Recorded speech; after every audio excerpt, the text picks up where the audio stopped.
Oh, Barutro, not full screen. Jordan solo. Spaghetti-o. Hi everyone. Did it? Oh, Maybe. so see in the sources, right underneath the viewing screen, Yes. click on the eyeball next to Jason Main. Boop. Hello everyone. I did it. Welcome. Woohoo! We're back. It's Hump Day. Shelby had no idea what to name the stream, so we came up with something. Yeah. So we will be doing lots of singing and lots of dancing. Lots of singing, lots of dancing. Because Jason is not here yet, so he's not here to tell us that there's no singing and dancing, so there is always singing and dancing. Yes. Also, hello. we have a Schlebby. We have a Schlebby.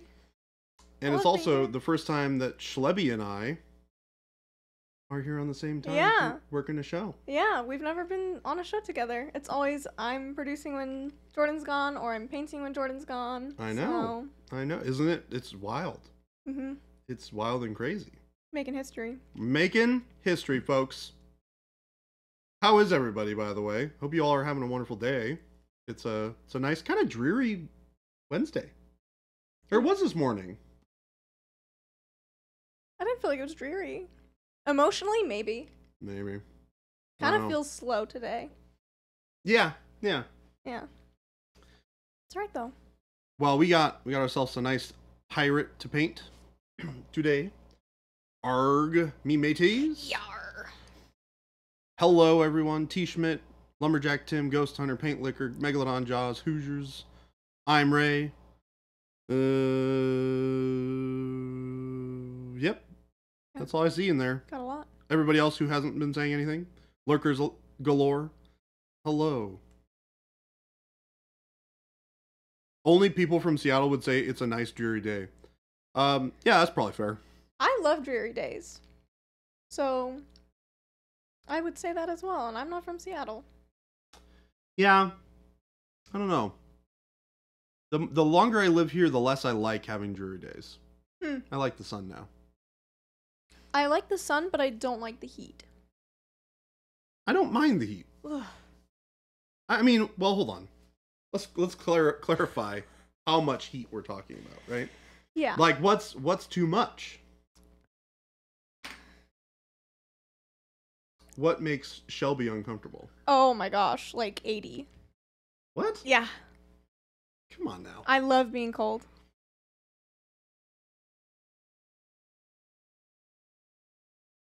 Chat. Being cold is superior because That's not true at all. because I can always put more layers on to make myself warm. But when it's hot, I can't do anything. There's nothing I can do to like cool my body off. What am I supposed to do? Cold will kill you faster than heat will. Okay, don't care. It'll be a nice death. Shelby, enough of that talk. We're not talking about death and destruction here. We need to have a nice positive stream today. I'm just saying. I think I'd rather freeze to death than like burn to death. Or be dehydrated. I mean, I certainly would prefer to freeze to death than to burn to death. Exactly. Awkwardish Panda. Hello. Rating with Party 23. Welcome, Raiders. Welcome, Panda. How do you do today? Why not both? That sounds awful. I don't think you can. You should go to space. Space will do that to you. Really? Yeah. Because there's no atmosphere in space. So you get literally just direct super heat and super cold at the same time. I'm learning new things about space. Mm-hmm. Space is weird. Like, you'll be frozen on one side of your body and you'll be burning on the other. Yeah. Best of both worlds. It's like on the moon, one side of it is hot and the other side is like ice cold. I mean, that makes sense. Oh. There's like no in between. Yeah. Boil your blood and shatter. Perfect. Excellent, Awkwardish. You doing okay? We're having a bit of a dreary day. It's a nice dreary day today. Even though it's like 74 or something outside. It's too hot. It's too hot, Shelby. It's like It's too warm. January still. It's too warm for the time. Exactly. It's too Oh warm my for the time goodness. of year. How do you live here? How do you exist in this state? I don't know. My goodness. Shelby doesn't like the heat, and she lives in Arizona. Yeah, I've lived here for almost 21 years. What is wrong with this picture?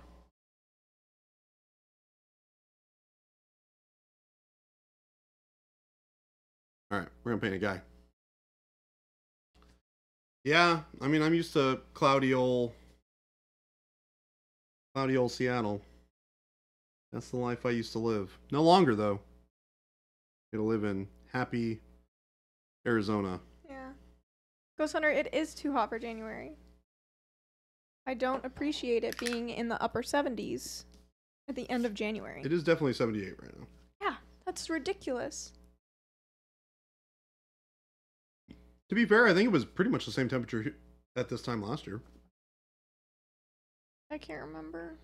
I just know that... Because I came to visit January 21st, and it was like in mid-70s, low 80s. I just know that every year I'm disappointed. I don't know why I expect it to be different, but every year I go, maybe this year it'll be colder. Different. And it never is. You gotta set the expectations. And deep inside that it's gonna be not the weather that you want.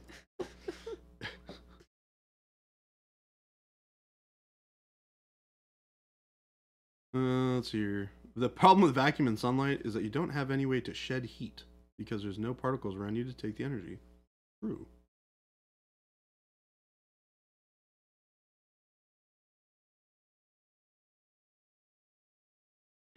Had 5 days of sunshine since November. Not the norm for Chicagoland. 5 days of sunshine.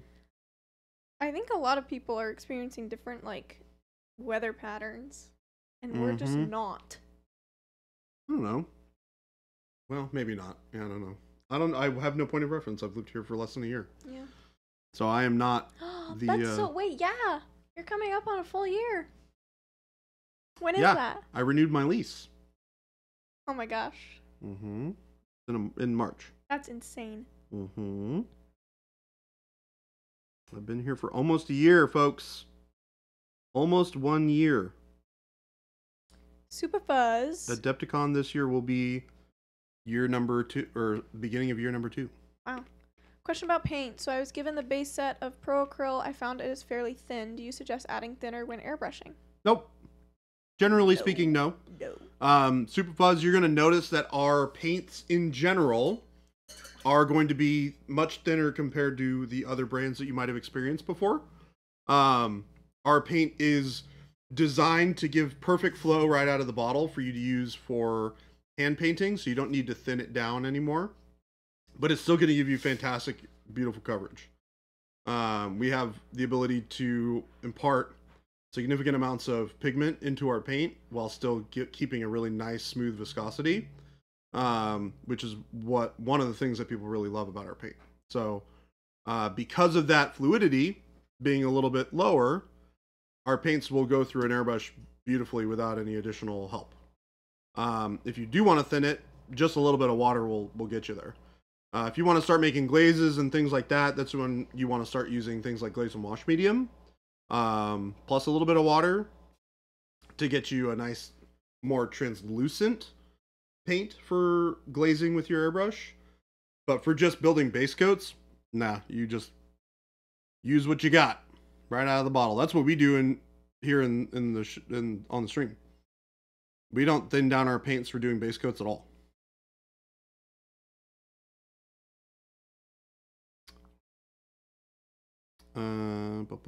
I just ordered the transparent set. What can I expect? Does it behave similar to something like Liquitex acrylic ink? Millimeter matte, it is similar to inks in a lot of different ways. In the sense that our transparents are very, very heavily saturated. They have a lot of really intense pigment. And the difference is that you're going to notice that our transparents have the same viscosity as traditional paint does. So you can paint them on instead of having to work with something that's very, very thin by comparison. Inks are kind of weird when you want to thin them down. So they have a tendency to get to the point where they're very hard to work with. They tend to reactivate a lot.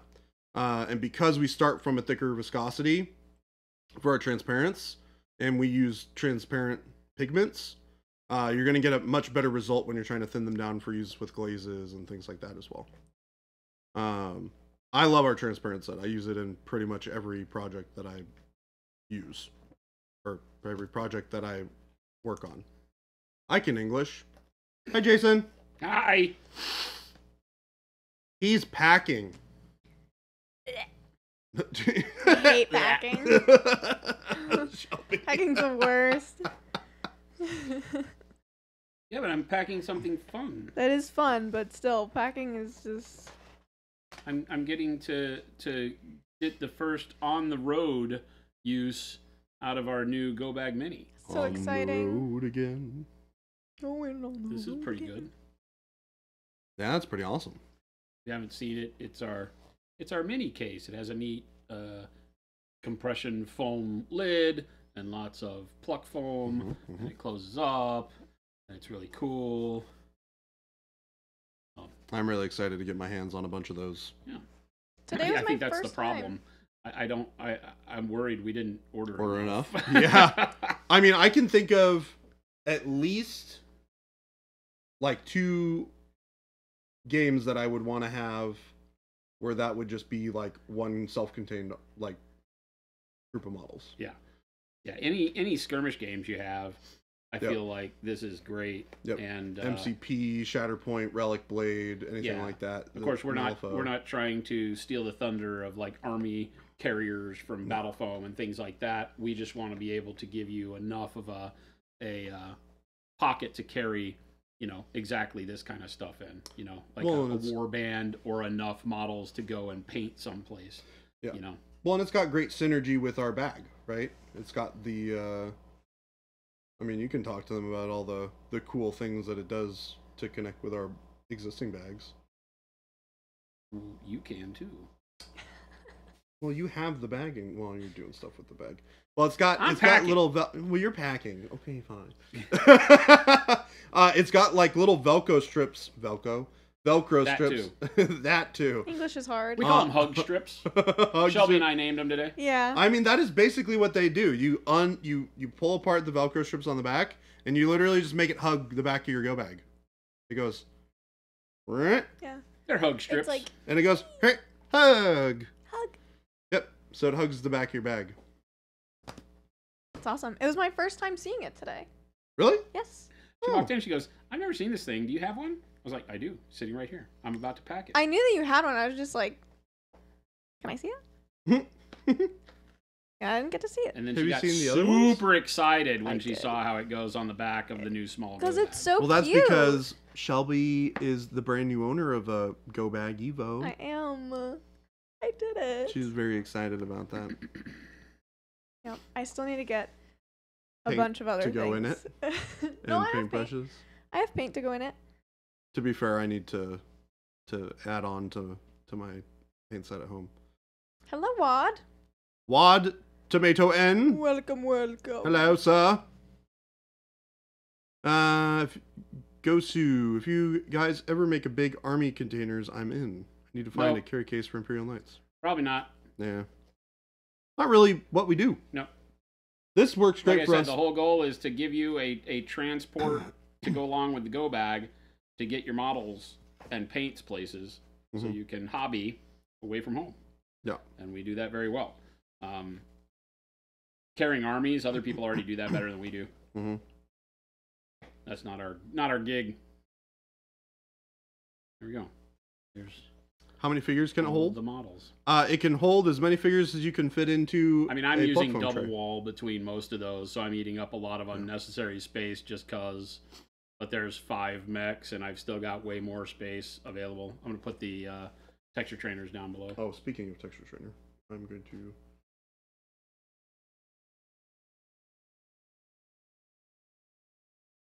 Automaton, why are you watching your heartbeat in real time?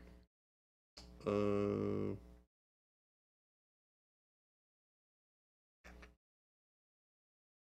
Ghost Hunter, you do need a bag. All of us have a bag, so you just need to do it.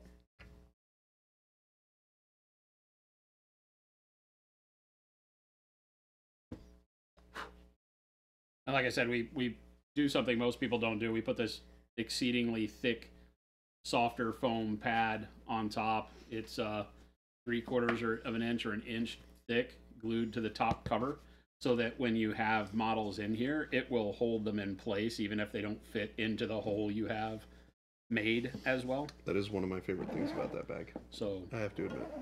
because the one thing with foam is, in order to use, if you plucked it out and then you want to put more models in there, but it doesn't quite fit, you can use the plucked foam to take up some of the space, but that foam on top makes sure that it compresses it in there nicely. Very nice. And then the new go bag. So fun.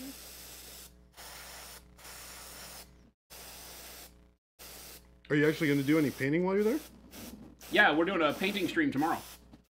Oh, so we're live streaming tomorrow and doing painting. Nice. And then we are recording on Friday. We're doing a gaming live stream of BattleTech and recording the podcast. Awesome. So 3 bits of greatness happening while I'm up there. That sounds like a blast, honestly. It'll be a lot of fun. Yeah. Should be a whole lot of fun. Where is lowest? Oh, it's in the other room. But I won't load this right now. What are you looking for? My red brush case. It's in the other room. It's in my big go bag. For those of you who hadn't seen, the half-size go bag, we call it the Neo, still has all of the PALS webbing on the side. It's made exactly like the big Evo bag. It's got the hardened rubber bottom. It holds one 48 hole paint tray. It has the storage area beneath, just like the big go bag. It'll hold a brush case and tools. On the opening flap, it has the same elastic bands as the side wings, so it'll hold your pallet there. Closes up. Instead of the solid workspace front, it just has the same kind of rubber coated front with the embossed logo. That part zips up. Nice padded handle. More PALS webbing on that side. Got a patch panel on the back, vanity patch panel, and then it has the zipper pocket on the back that gives you a nice big deep, like humongous storage. Well, it's big for how small the bag is. Oh, wow. It's true. We utilized every inch. Like the foam for the paint sits on a slant, and so we are using up all of that interior slant. You can put all of the texture paints back here, all sorts of stuff. Again, it has the same strap as the big go bag. Very nice. Half the bag, half the price. Half the bag, half the price. Jason, Spitfire Miniatures wants to know what your favorite 40K faction is. My favorite 40K faction? Yeah. Oh. That's a good question. It's a great question, in fact. I mean, that's a tough one, right? Because are you talking about I can't just say Space Marines? Do I have to say which Space Marines? I would say so. Because it's Space Marines, but I don't know that I have a favorite sub-faction of Space Marines. Blood Angels. I really love the idea and the lore and the storytelling and all the stuff that goes along with Space Marines in general. So, it says orcs, or you're wrong. Nah. Orcs are great, don't get me wrong. I love orcs as a faction on the table, right? But I don't want to read orc stories. You know? Like, what do you get when you read an orc story? Nothing. Whoa. And lots of DACA.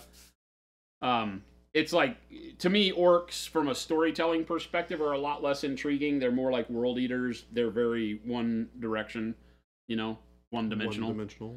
They're just go forth, kill. And that loses traction with me. Space Marines, I feel are a little more, and then of course as you get more human, you get more in depth. So, but again, like Astra Militarum is just like, I don't care. Mechanicus, if it could get past the flesh is weak kind of a thing. For me, since I just don't play the game very often, if at all, I have to look into what speaks to me from a lore standpoint. Which is Space Marines, for the most part. Yeah, Space Marines.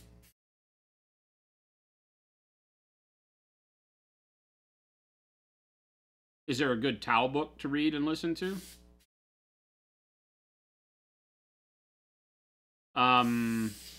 Not that I have read. There are some books that include Tau, like whatever I forget what the battle was, but you know, there's some stuff where like Tau and Chaos and all that stuff get together and ham it up. I haven't really enjoyed any of them.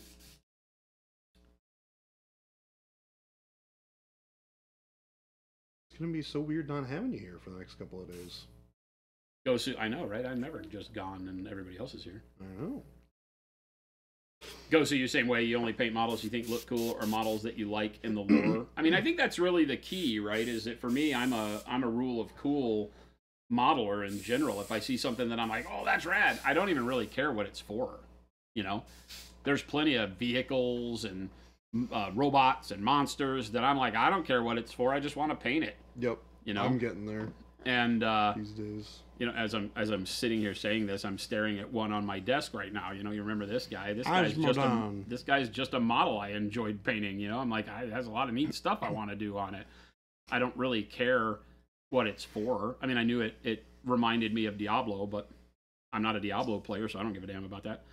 So yeah, it's mostly rule of cool. You know, and finding stuff that really speaks to you. But if you play the game, then rule of cool is a different thing, right? Rule of cool is like maybe the most powerful unit for that particular thing, or, you know, doing minimum size units and things like that. So rule of cool changes per person. It can be whatever you need it to be.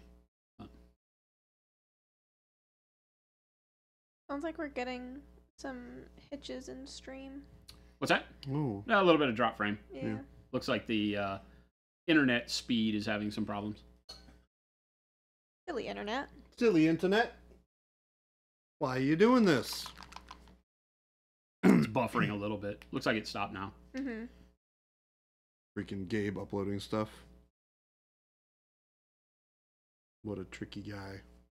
The thing with the lore in Games Workshop is that there just there's not a whole lot to back up. There's like short stories and single books and things like that might support a faction you really like, but the world is built around Space Marines and the Imperium.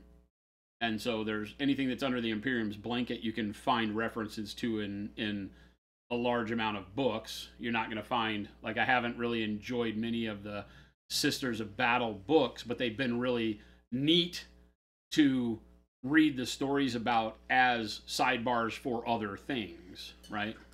So I think there were Sisters of Battle and Hell's Reach that were really good, especially towards the end, you know, so stuff like that. And then, of course, the Imperial Guard or Astra Militarum is abundant in all of that. There's some really good stories there. Gaunt's Ghost is pretty much all Astra Militarum and Chaos Cultists with sporadic salting of Chaos and normal Space Marines that makes Space Marines feel like they should be.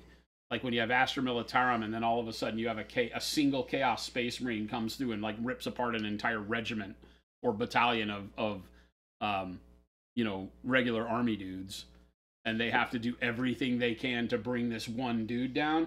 That puts story together for me. But it's still, at the end of it, it's still the world of Space Marines. It's just the Marines haven't gotten there yet. So I think it's, you know, I mean, 40K is all about Space Marines. No matter if you like them or not, it's all about Space Marines. It's not about Tyranids. It's not about Tau. It's not about Orcs. It's about Space Marines.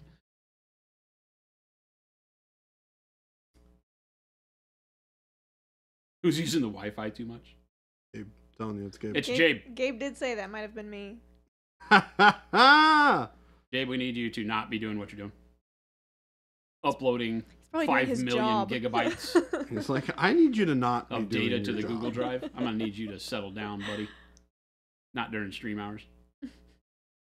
Help Community, thank you so much. Great name, by the way, and thank you so much for the follow.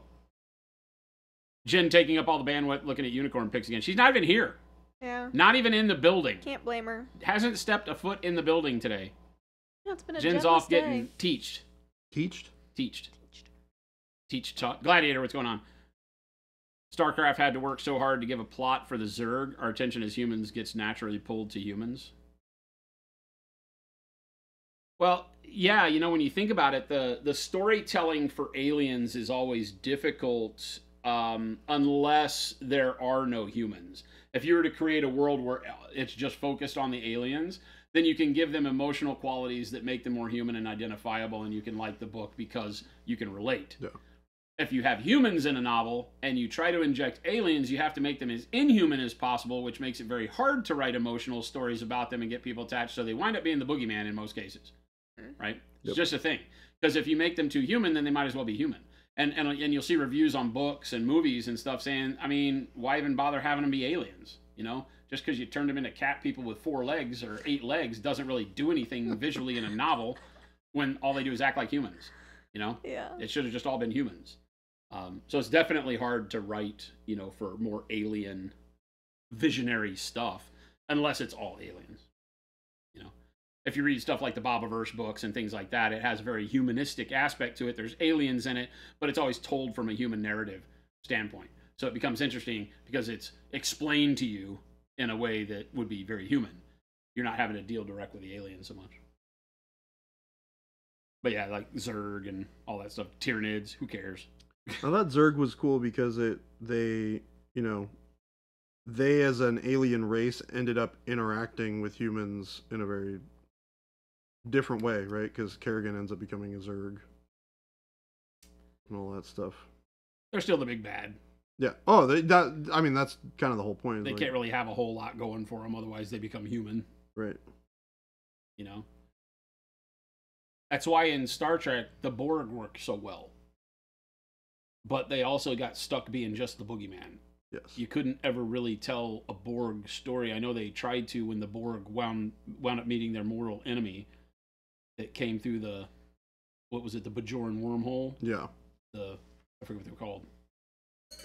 The guys that could just come in with 8 little small frigates and destroy an entire Borg cube without taking any losses. Yeah, when was that again? That was more recent. Well, that was during the whole... I forget what that war was called. Deep Space Nine times. Yeah, the Dominion War. The Dominion War, yeah. Were they the Dominion? I don't remember. Maybe?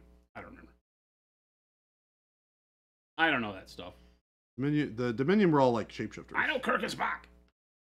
Yeah, because wasn't there one on Deep Space Nine that was a Dominion guy? He didn't know where he came from, though? He was a shapeshifter, but he had never known his own people. Yeah, maybe. He just like somehow got lost in the wormhole or something as a young little being. You now want the Borg to fall in love? Just wait. Oh, that's right. They were just like Species 8472, right? Yeah. Did that happen in Voyager? Got it. The whole Borg thing in the Aliens? Oh, that's right. Fluidic space. That's right. It was like being underwater. It was like material instead of dead space. Weird. That's right. That's what freaked out the Borg? T. Schmidt, did that guy live in a bucket? I've only watched a couple. I went and tried to watch a couple of episodes of Deep Space Nine.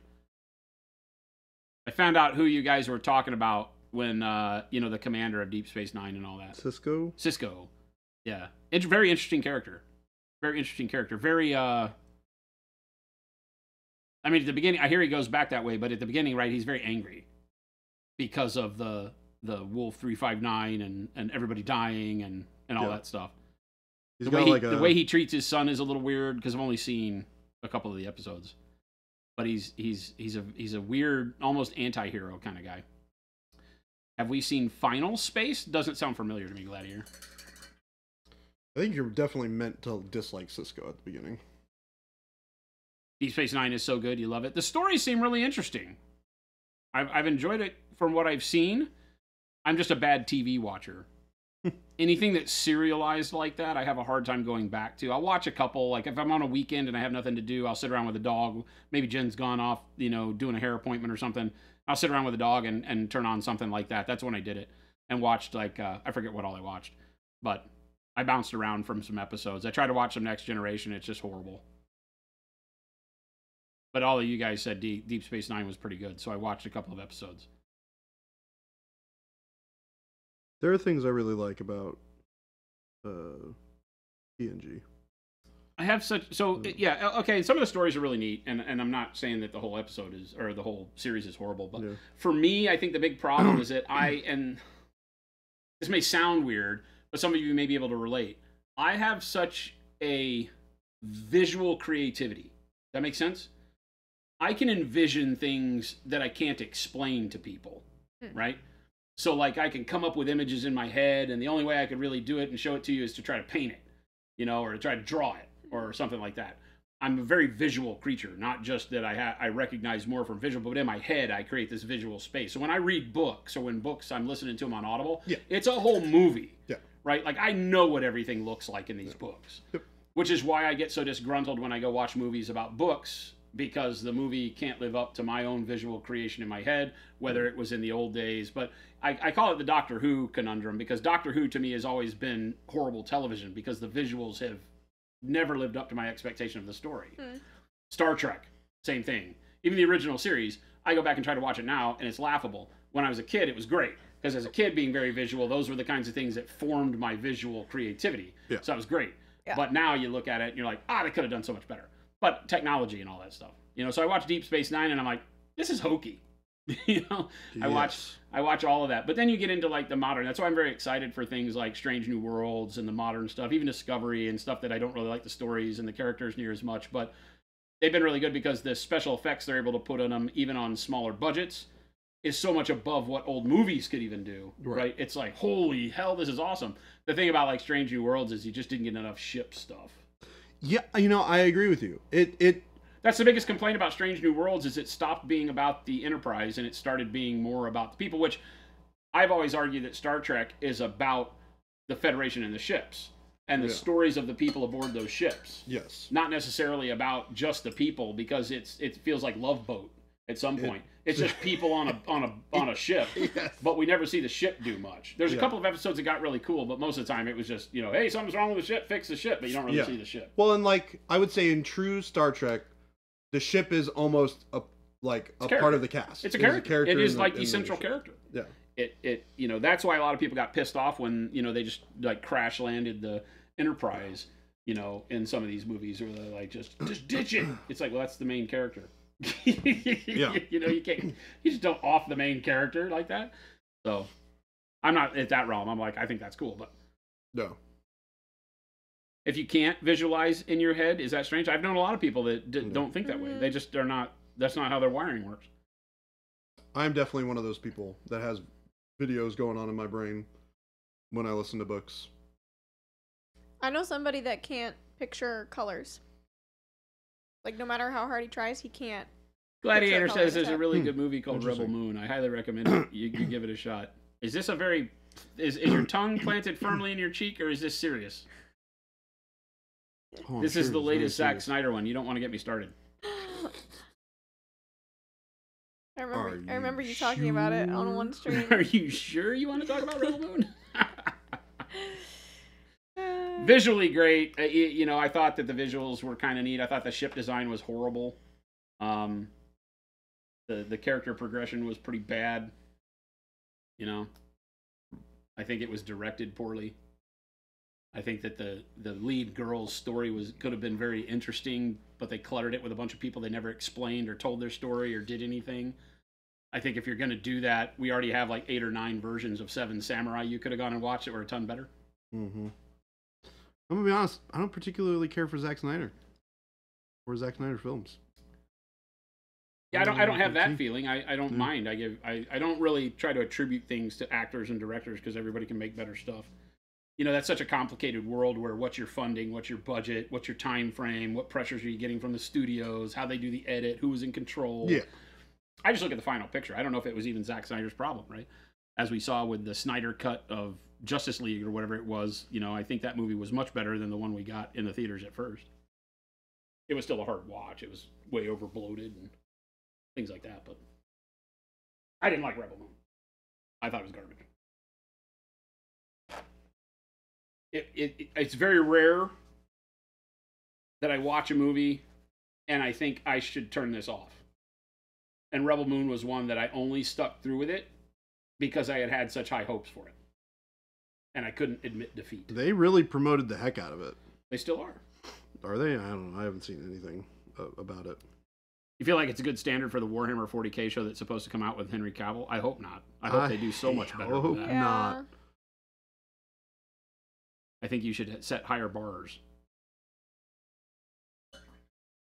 A lot of people said that Rebel Moon was a 40K movie, and I'm like, well, that's only because one guy wore a peak cap and felt like an Inquisitor, or not an Inquisitor, Commissar. the Commissar, you know, the chief bad guy, or the bad guy's, you know, chief do-badder. But yeah, I didn't feel like it had anything to do with 40K. It didn't feel like a 40K movie.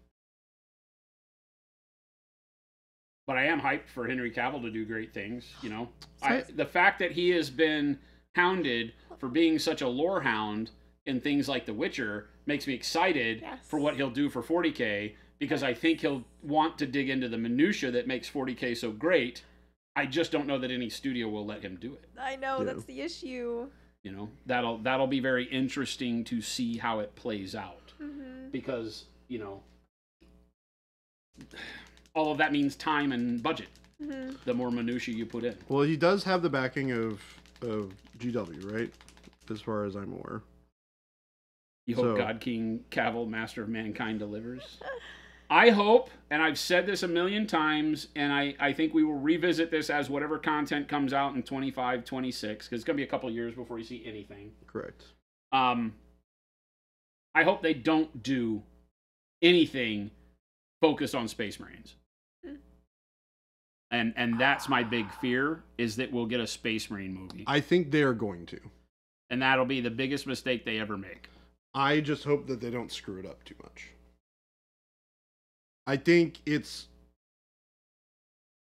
Space Marines cannot be the main characters in anything visual, in my opinion.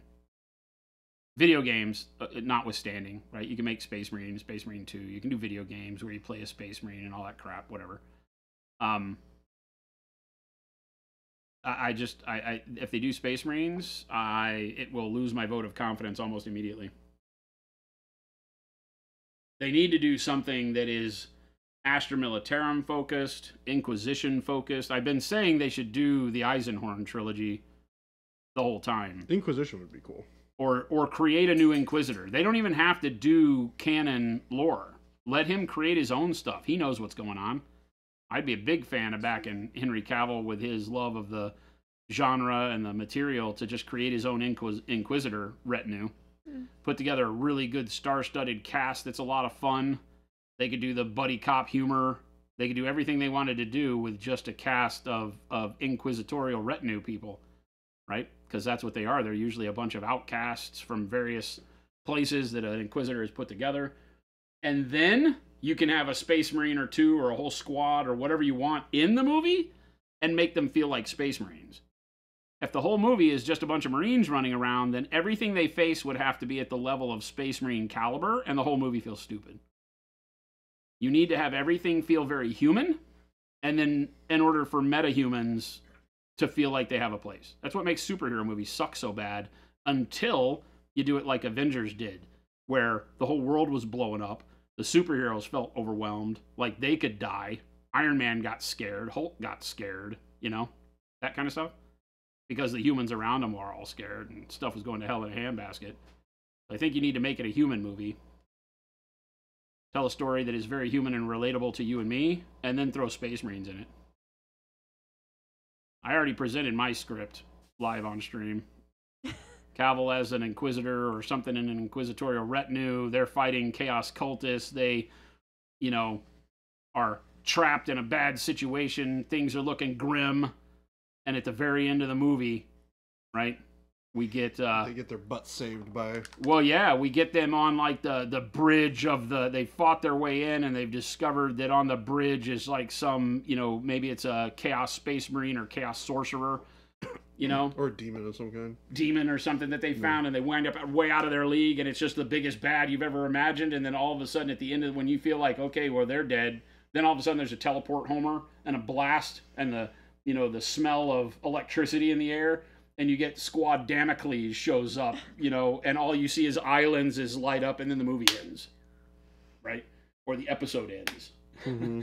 You get huge silhouettes and smoke from the static discharge of teleportation on the bridge, you know, and you find out that Cavill's only goal was he'd been lying to his retinue the whole time. His only goal was to get him to the focal point and press the button, knowing full well they were all going to die, but that's what the Imperium needed him to do. And they get there and he presses the button and then they get saved anyway.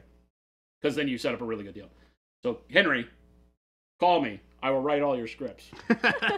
We will make billions if you just listen to me. I don't know what most of those words meant, but I don't know support what it. any of that meant, so... Sounds great. Sounds great. We would make billions with my script. I guarantee you. Because that episode right there would go down in history. It would win every Emmy and everything you can imagine. Right? And it sets up all the dilemma for like season 2. Because now his retinue's really pissed at him because they realize he was just sacrificing them all while telling them they had a chance, you know? And the only reason it was just by chance that the Space Marines came in time to save them, and maybe they lose a couple of their people, high-profile people, you know? Yeah, we could do this.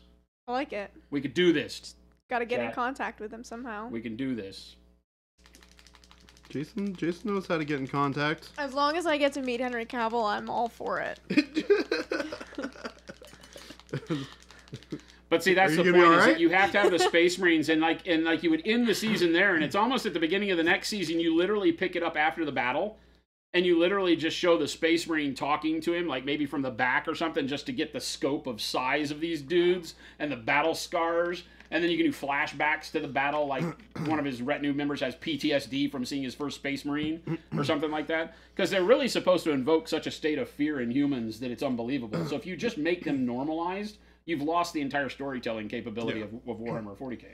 You couldn't do the Horus Heresy in a movie because there's nothing to make it seem like this is as bad as it is. It's just dudes fighting dudes. I think that they could, but I think if they did, they would have to build it up to the lengths that they built up the MCU to the Thanos thing. Now, there's never been anything that you could do that well, unless, maybe the Thanos snap and stuff like that, because it humanized everything again. Yeah.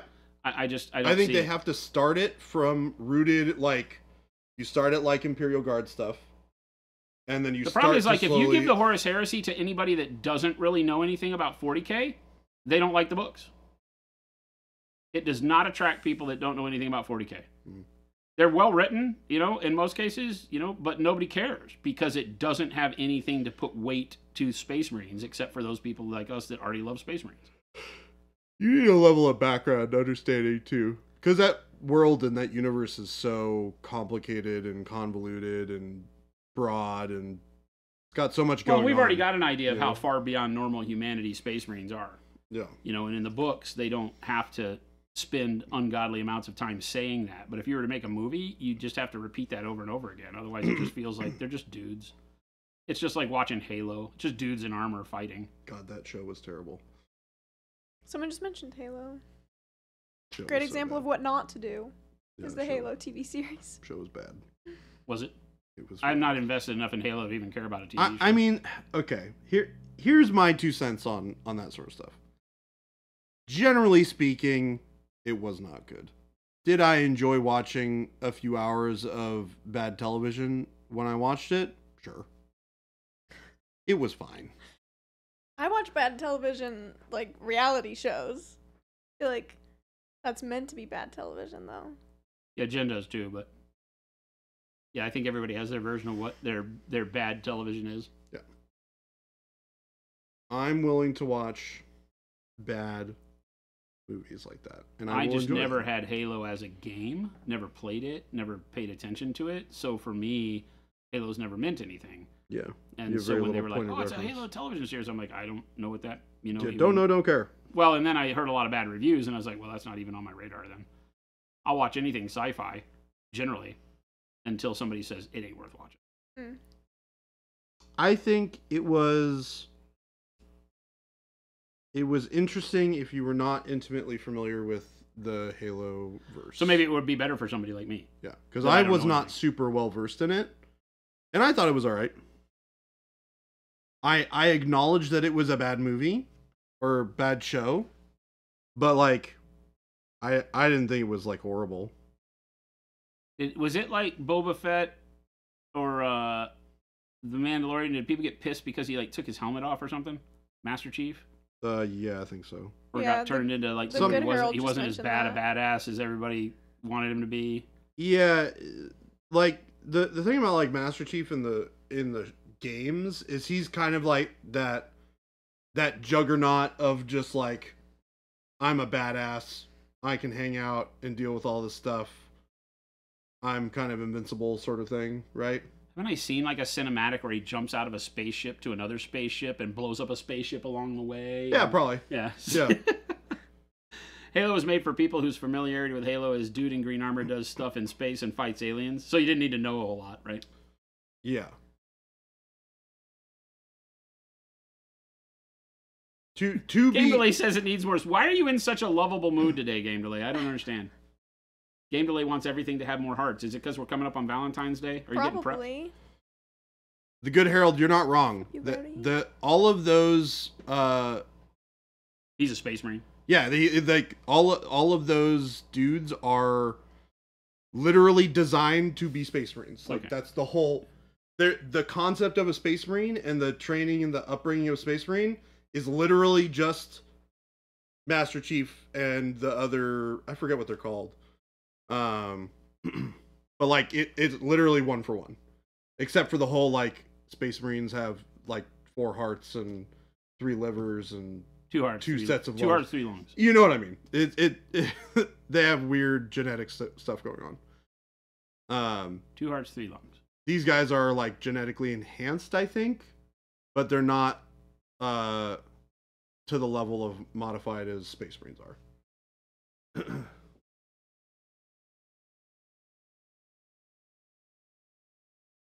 What's that crazy cover shooter that has the dudes in like super big power armor? Which ones? The video game. StarCraft? Huh? StarCraft? No, it's a cover shooter. Oh, you're doing Gears of War. Gears of War. Yeah. Yeah. Gears of War. Are those guys genetically enhanced? Because they're the biggest dudes I've ever seen in my life. They all feel like No, pretty sure they're just people. just dudes. They just animate them and draw them. Yeah, into they're this just huge- gigantic human beings. Yeah, it's like they just make them so over the top huge. Everybody in that movie feels like, you know, Have you ever played that game or have you Well- ever seen anything for it? No. You should look up a picture of some of the characters from that game. They look ridiculous. they're carrying the weight of Space Marine armor on like normal human frames, I guess. Well, they also have like cut off, like they don't have like shoulders on their arm, or like they don't have like armor on their arms. Yeah, it's just a big Like ass the main shoulders come out character of is the literally just wearing like a vest, but his arms are like the size of what he would be trees. wearing. Yeah, wearing a full suit of armor. It's Chunk ridiculous, boy is it deluxe. not? This is Yeah. crazy. It is literally like a His arm it's looks a like a comic. tree trunk. Huh? His arm looks like a tree trunk. yeah, Bautista would be great as one of those guys. he would. I don't know if he could pull off Spartans, Marcus that's what they're Phoenix called. though. Yeah, Spartans is the Halo stuff, right? Just Space Marines don't have 7 testicles. You quit it. Hear me out. Henry Cavill Space Marines, but smooches. Game Delay, I don't know what's wrong with you. Are you feeling okay? Do you need an intervention? You know they're gonna do it though. They're There's gonna a lot put of romance in smooches and it. love coming from Game Delay, which is very weird. It's worrying me. Ah, that's fine. Game delay being game delay. Oh, that's awesome, Game Delay. Rob Liefeld, yeah. The worst cover in history of that Captain America. Oh my gosh, that it's so bad. That guy could barely draw. He You- couldn't you- draw feet. It's really funny too, though, because that proportion feels like something you would see in Gears of War. Yeah, it feels like a Gears of War proportion. Yeah. Liefeld was like one of the worst artists in comic book history. And everybody's like, stop giving him grief. He did great things. I'm like, dude, I'll be I honest. feel like he just had a pedigree of people that wanted to, like, new people and new stuff, because there were a lot of artists pissed off that their portfolios didn't get used. And that guy was making comic books. man. His stuff was horrible. I watched like a whole thing on him. I don't know, maybe 4 months ago. Watched a thing on him? Somebody made a TV something about him? Yeah, no, the big thing was just like, how did this person get hired? Like, Oh, okay, gotcha. Because it was just like, you know, I think it was done from a perspective of like trying to redeem him, but like they definitely brought up that really terrible piece of art, and it was and is and forever shall be Horrible. horrible. Yeah, the guy doesn't really know anatomy, and yet he draws it. All of his musculature is wrong. He can't draw feet. You know, his proportions were all weird. Have you seen this piece of art, Shelby? No. But it wasn't stylistic in a way that made you think of, you know, because like I bag on the artist from Warhammer. I hate to say it out loud because people get really mad at me. Blanche, Oh, because John Blanche. his proportions are horrible, right? His human proportions are really bad, but his artwork fits the off proportions to where it almost feels purposeful, right? Yeah. And so his end composition makes sense to me. It has a style that makes sense. I don't necessarily gravitate towards that style, but it's, you know, I can live with it or without it. But I have a problem from proportions being messed up. It's why some anime is really hard for me. Yeah. Because the proportions are wrong. Oh man. But not for any stylistic reason. They're just wrong. And it's like, it's hard. It's hard to watch, man. And that's what Liefeld was. Liefeld's comics were horrible. That was in the age of the Image comic runs when I was like really into a lot of the stories they were telling, like Stormwatch and stuff like that. And then the Liefeld books. He had some books that I really wanted to read the books, but I couldn't get past the artwork. It's really bad. It's really base for me, but it's really bad. So I grew up watching anime, and I grew up really enjoying animation, and I have a fascination for it. And I've looked into enough, and I know enough about animation that when I watch some of the newer animation that comes out of these anime studios, it makes me cringe so hard. I was watching something literally last night. I was finishing up the last couple of episodes of a show I was watching, and it was hard to watch because you literally can't make heads or tails of what's happening. Really? Yeah. They spend all of their budget on like one episode where they just go freaking crazy. But the problem is everything is so like they do this thing where they loosen up the tightness of the drawing, so it gets really kind of free, kind of more sketchy. But the problem is they make it sketchy, but they make it so sketchy and so much color and so much craziness going on the screen, you can't really see what's happening. Yeah, you the have to like become undefined. Yeah, you start losing foreground and background because it's all too much. Correct. Japanese anime and Korean anime especially does that a lot. Yeah. I have a hard time watching a lot of that stuff because they draw everything with the same line weight all the way into the background. Yeah. And so it makes it very, very difficult to tell what's coming at you, what's in the back, something small, something if you big. look at like there's a very particular scene from a show that is very well known, but it came out, I don't know, early 2000s. That is some of the best animation I've ever seen.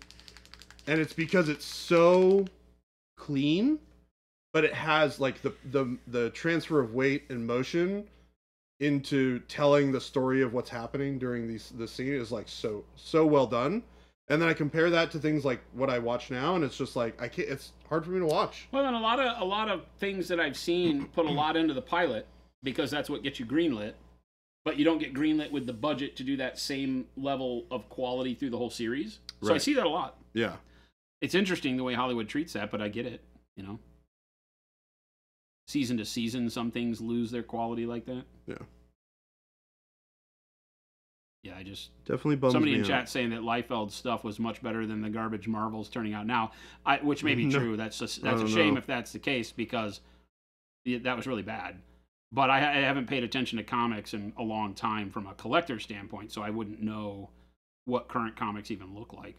I go to the comic book store and buy stuff every now and then. I buy graphic novels that capture full runs of series that are, you know, things that I would like. I go and I tell people I really like Watchmen, I like The Authority, I like Hellblazer, you know, the John Constantine stuff.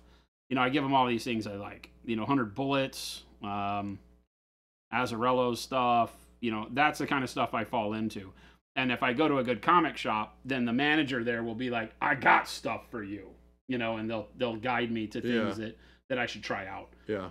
You know, Samurai does a good job of that because what's his name over there? Chris? I don't remember. What's the manager's name at Samurai?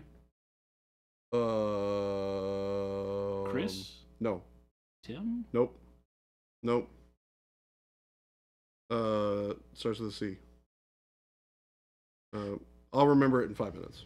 But yeah, so he did a really good job. I walked in there and I was like, so here's what I like. And he goes, I got you. And he gave me some spectacular books. Stuff that I'm like, oh, hell yeah. Cody, that's right. Yeah, Cody. I was like, I'll remember it in a minute. I was gonna say Corey. No. Would have been close. You really should look at that piece of art from Rob Liefeld. If you've never seen it before, it is out of this world terrible. It's a sidelong shot of Captain America with the worst human proportions. Captain America, Rob Liefeld. Oh no, I'm scared. It is iconically bad. It's so bad you might have even seen it before. It's the poster child for how not to draw comics. Yes. It is horrible. Are you looking at it? Are you looking at it? Yeah. You don't even really draw, do you? No, but I know you can tell. Yeah. His whole body is in front of his head. It looks like he had plastic surgery on his chest. Oh, it's horrible. He's got everything implants. He's got everything implants. He's got everything implants. It's so horrible. Wow. That's so bad. Hoosiers, thank you. Still in the rough stages, but I'm really liking how it's coming together. Wadded, we probably did. It was basically that. It was how Liefeld pissed off Todd McFarlane. It was basically which is kind of that's a no-no. Yeah. Actually. Yeah. You have one who's like royalty, even if he's messed up a bunch. Yeah. But, you've got one that has a run of Spider-Man that will forever and always be one of the top dollar-bringing runs of Spider-Man. Yeah. And then you got Liefeld. Yep. one of these. Yep. Yeah, that's rough. I think I could even draw something better than that. You probably could. It's really bad. It is stupendously bad. It looks like someone tipped over a cart full of steaks on him.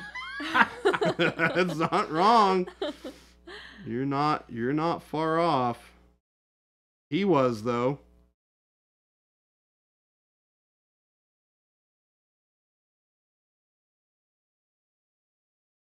I've got a few things that don't have any color on them, and I'm just trying to get a little bit of color on everything.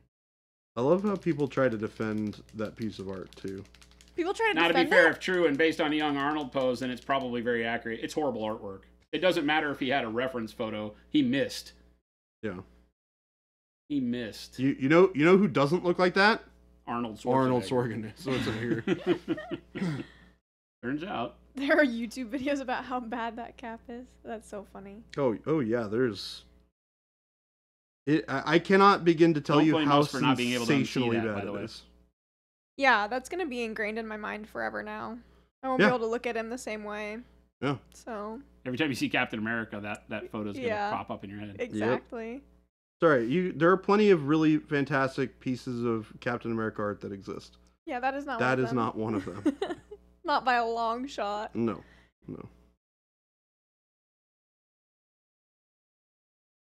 But that you can't just judge artwork by one piece.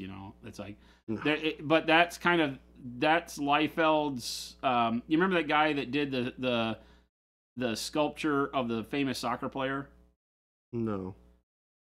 Anybody know what I'm talking about? the famous soccer player, and the guy was hired to do a sculpture of him, and the sculpture, it was horrible. Someone said Banksy. It was horrible, dude. It is. That. You can't define an artist by one piece. You can certainly define them by their portfolio. Yes. And if you go look at, that's what I was going, is that if you go look at Liefeld's portfolio, it doesn't get any better. Yikes. Poor guy. Well, it gets better. Yeah, that is not the worst. That is one of the worst. Here's the thing. He gets to where he draws a lot better, but he shouldn't have had that career opportunity at the time when there were so many artists being overlooked who were very, very good. Well, and I think the thing was, when he first started, I was like, how did he get into Image, where they went off and did their courageous, artist-owned thing? How did he become part of that whole deal? Jim Lee, Mark Silvestri. Well, that was with Doc McFarlane too, right? Well, yeah, McFarlane was there, Silvestri. Because they broke away from Marvel and they did their own thing. Oh, who was the guy that did the absolute amazing artist that was doing Fathom? He unfortunately passed away. What was that guy's name? Yeah, just tremendous. I mean, you had Top Cow Productions, you had Jim Lee, you had some of the best artists in the industry made that thing work. And then you were like, and why is Liefeld here? Was Liefeld doing Savage Dragon at the time? Was that his claim to fame? I don't even know. He's done weird things. All of the things that he's done, he probably shouldn't have been heading up, to be honest. Bakamaru posted a picture in the main chat on Discord of the similarity between Arnold and the drawing of Captain America. And? It's pretty similar. It's kind of disturbing, actually. I'll have to look at it because it's yeah, it doesn't make it good. it does not make his heart any better. I'm like over here going, Baka, quit it. No, that's what Baka's saying. He's like, it doesn't make it good. But... I will go back to my first statement. He still can't draw feet. Yeah. I'm not sure that guy can draw much of anything. Except for bad Captain America. Gosh. That's terrible because now that's what he's known for. Yeah. Is being bad at something. He got rich on comics, so he's doing something right. Yeah, I mean he is not a poor guy. It's true. He is doing plenty fine for himself, which is moderately depressing. I think it was Savage Dragon, yeah. Given the that situation. was what he was doing. Michael Turner, Watamatana, you got it. Michael Turner's stuff, absolutely tremendous. But that was a time when like Gen 13 was out. You know, they had all sorts of crazy comics that were appealing to like teenage boys, you know, with bodacious women in them. And that was kind of Shelby's reaction to that is so funny. It's just funny. Well, that was just Image's thing at the time. That was the thing in comics, kind of, you know? Yeah. And they were the ones doing it at the absolute highest level. It wasn't like every comic was some sort of boudoir shot or anything like that. Yeah. But they definitely were appealing to teenage boys. Right. And young men. Yeah. JP Gray said, us teenagers love bodacious girls. Oh, that's right. Eric Larson was Savage Dragon. I should have known that. It's sweet babe, says Good Harold. I was a fan of bodacious women, no doubt about it. That's funny. Yeah, I mean, other than maybe Spawn, right? I mean, that was the one really big thing that I think literally McFarlane every other really... title, Savage Dragon maybe could be thrown into that Spawn kind of category. I don't think so. I mean, Spawn is pretty well known. You're just I'm talking about not relying on bodacious women. Oh, drive sorry. the story Yeah. My apologies. Savage Dragon had people in his purview that were like that, but Spawn was the only one that was built on very dark trends and didn't have. I mean, it's two side characters where the two detectives that were so sloppy, you know. Yeah. They look like they never ironed their suits, and you know, the closest thing they came to a story with a woman was his wife who had married another guy that pissed him off, you know. But well, doesn't Angela end up showing up in that? I think Angela was from Spawn. Yeah. Eventually, that was not something that I paid attention to.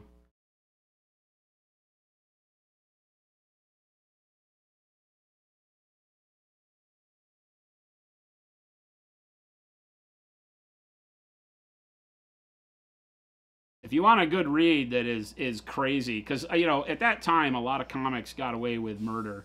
There was a lot of crazy storytelling going on. There's a comic called The Pro. You should go read The Pro. The Pro? The Pro.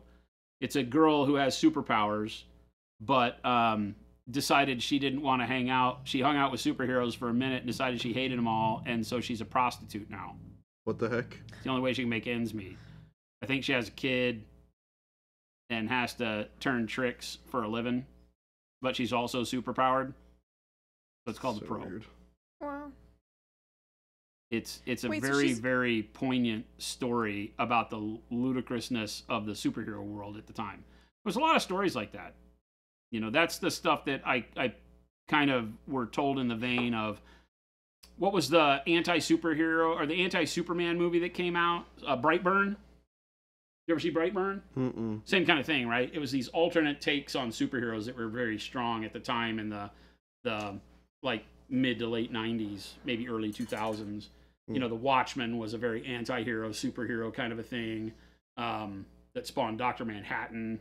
And then, but like Brightburn was a movie. But there's been lots of comics like that too, where you've got like a superhero kid. It's like Brightburn is a story of what if Superman, right? What if Superman had not been a naturally good-hearted, conscientious person Yeah, in a good household? Yeah. Like the Brightburn kid, the dad didn't want him, knew there was something wrong with him, was trying to, you know, get him to get rid of the kid and tell people about it, and the mom stuck by him. But he grew up to be a real, like, devastatingly horrible human. Sounds, yeah. You know, like Sounds out. some girl pushed him down at school and then got all the kids laughing at him because he was a nerdy, shrimpy kid, and he had discovered that he had powers by one day he was out mowing the lawn and the lawnmower turned over while it was running, and he just had this feeling that it wouldn't hurt him, and so he sticks his hand in the lawnmower and breaks it, right? Because he's Superman, and he realizes that he's super strong. He starts doing stuff behind the scenes, and so his dad catches on to it and knows that he's even worse than they thought.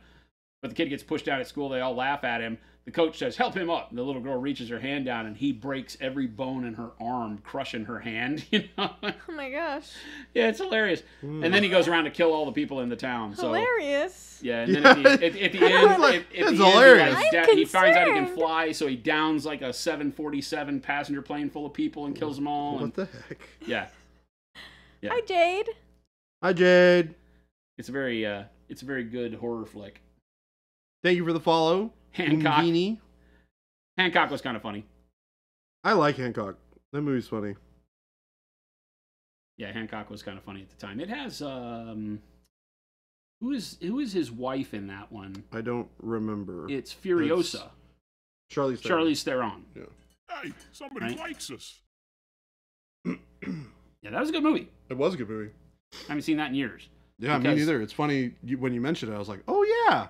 There's a scene in there, right? Isn't there a guy like robbing a bank, and the guy calls him a a-hole, and he goes, "Call me an a-hole one more time." And the guy calls him an a-hole, and he like flattens out a plate and throws it at him, cuts his hand off. The guy was holding a detonator or something. Yeah, that's exactly it. He's like, "Call me an a-hole one more time," and the Have guy you calls seen him an this movie? a-hole, and he flings the plate should and cuts watch his it. hand It's off funny. and comes walking out of the bank with everybody screaming because he eviscerated the dude's arm, and he's got the detonator in his hand for the cops. It honestly, it's a really cute. What movie is this? It's Hancock. Yeah. It ain't cute, man. It's pretty. It's It's pretty brutal. I mean, it's brutal, but it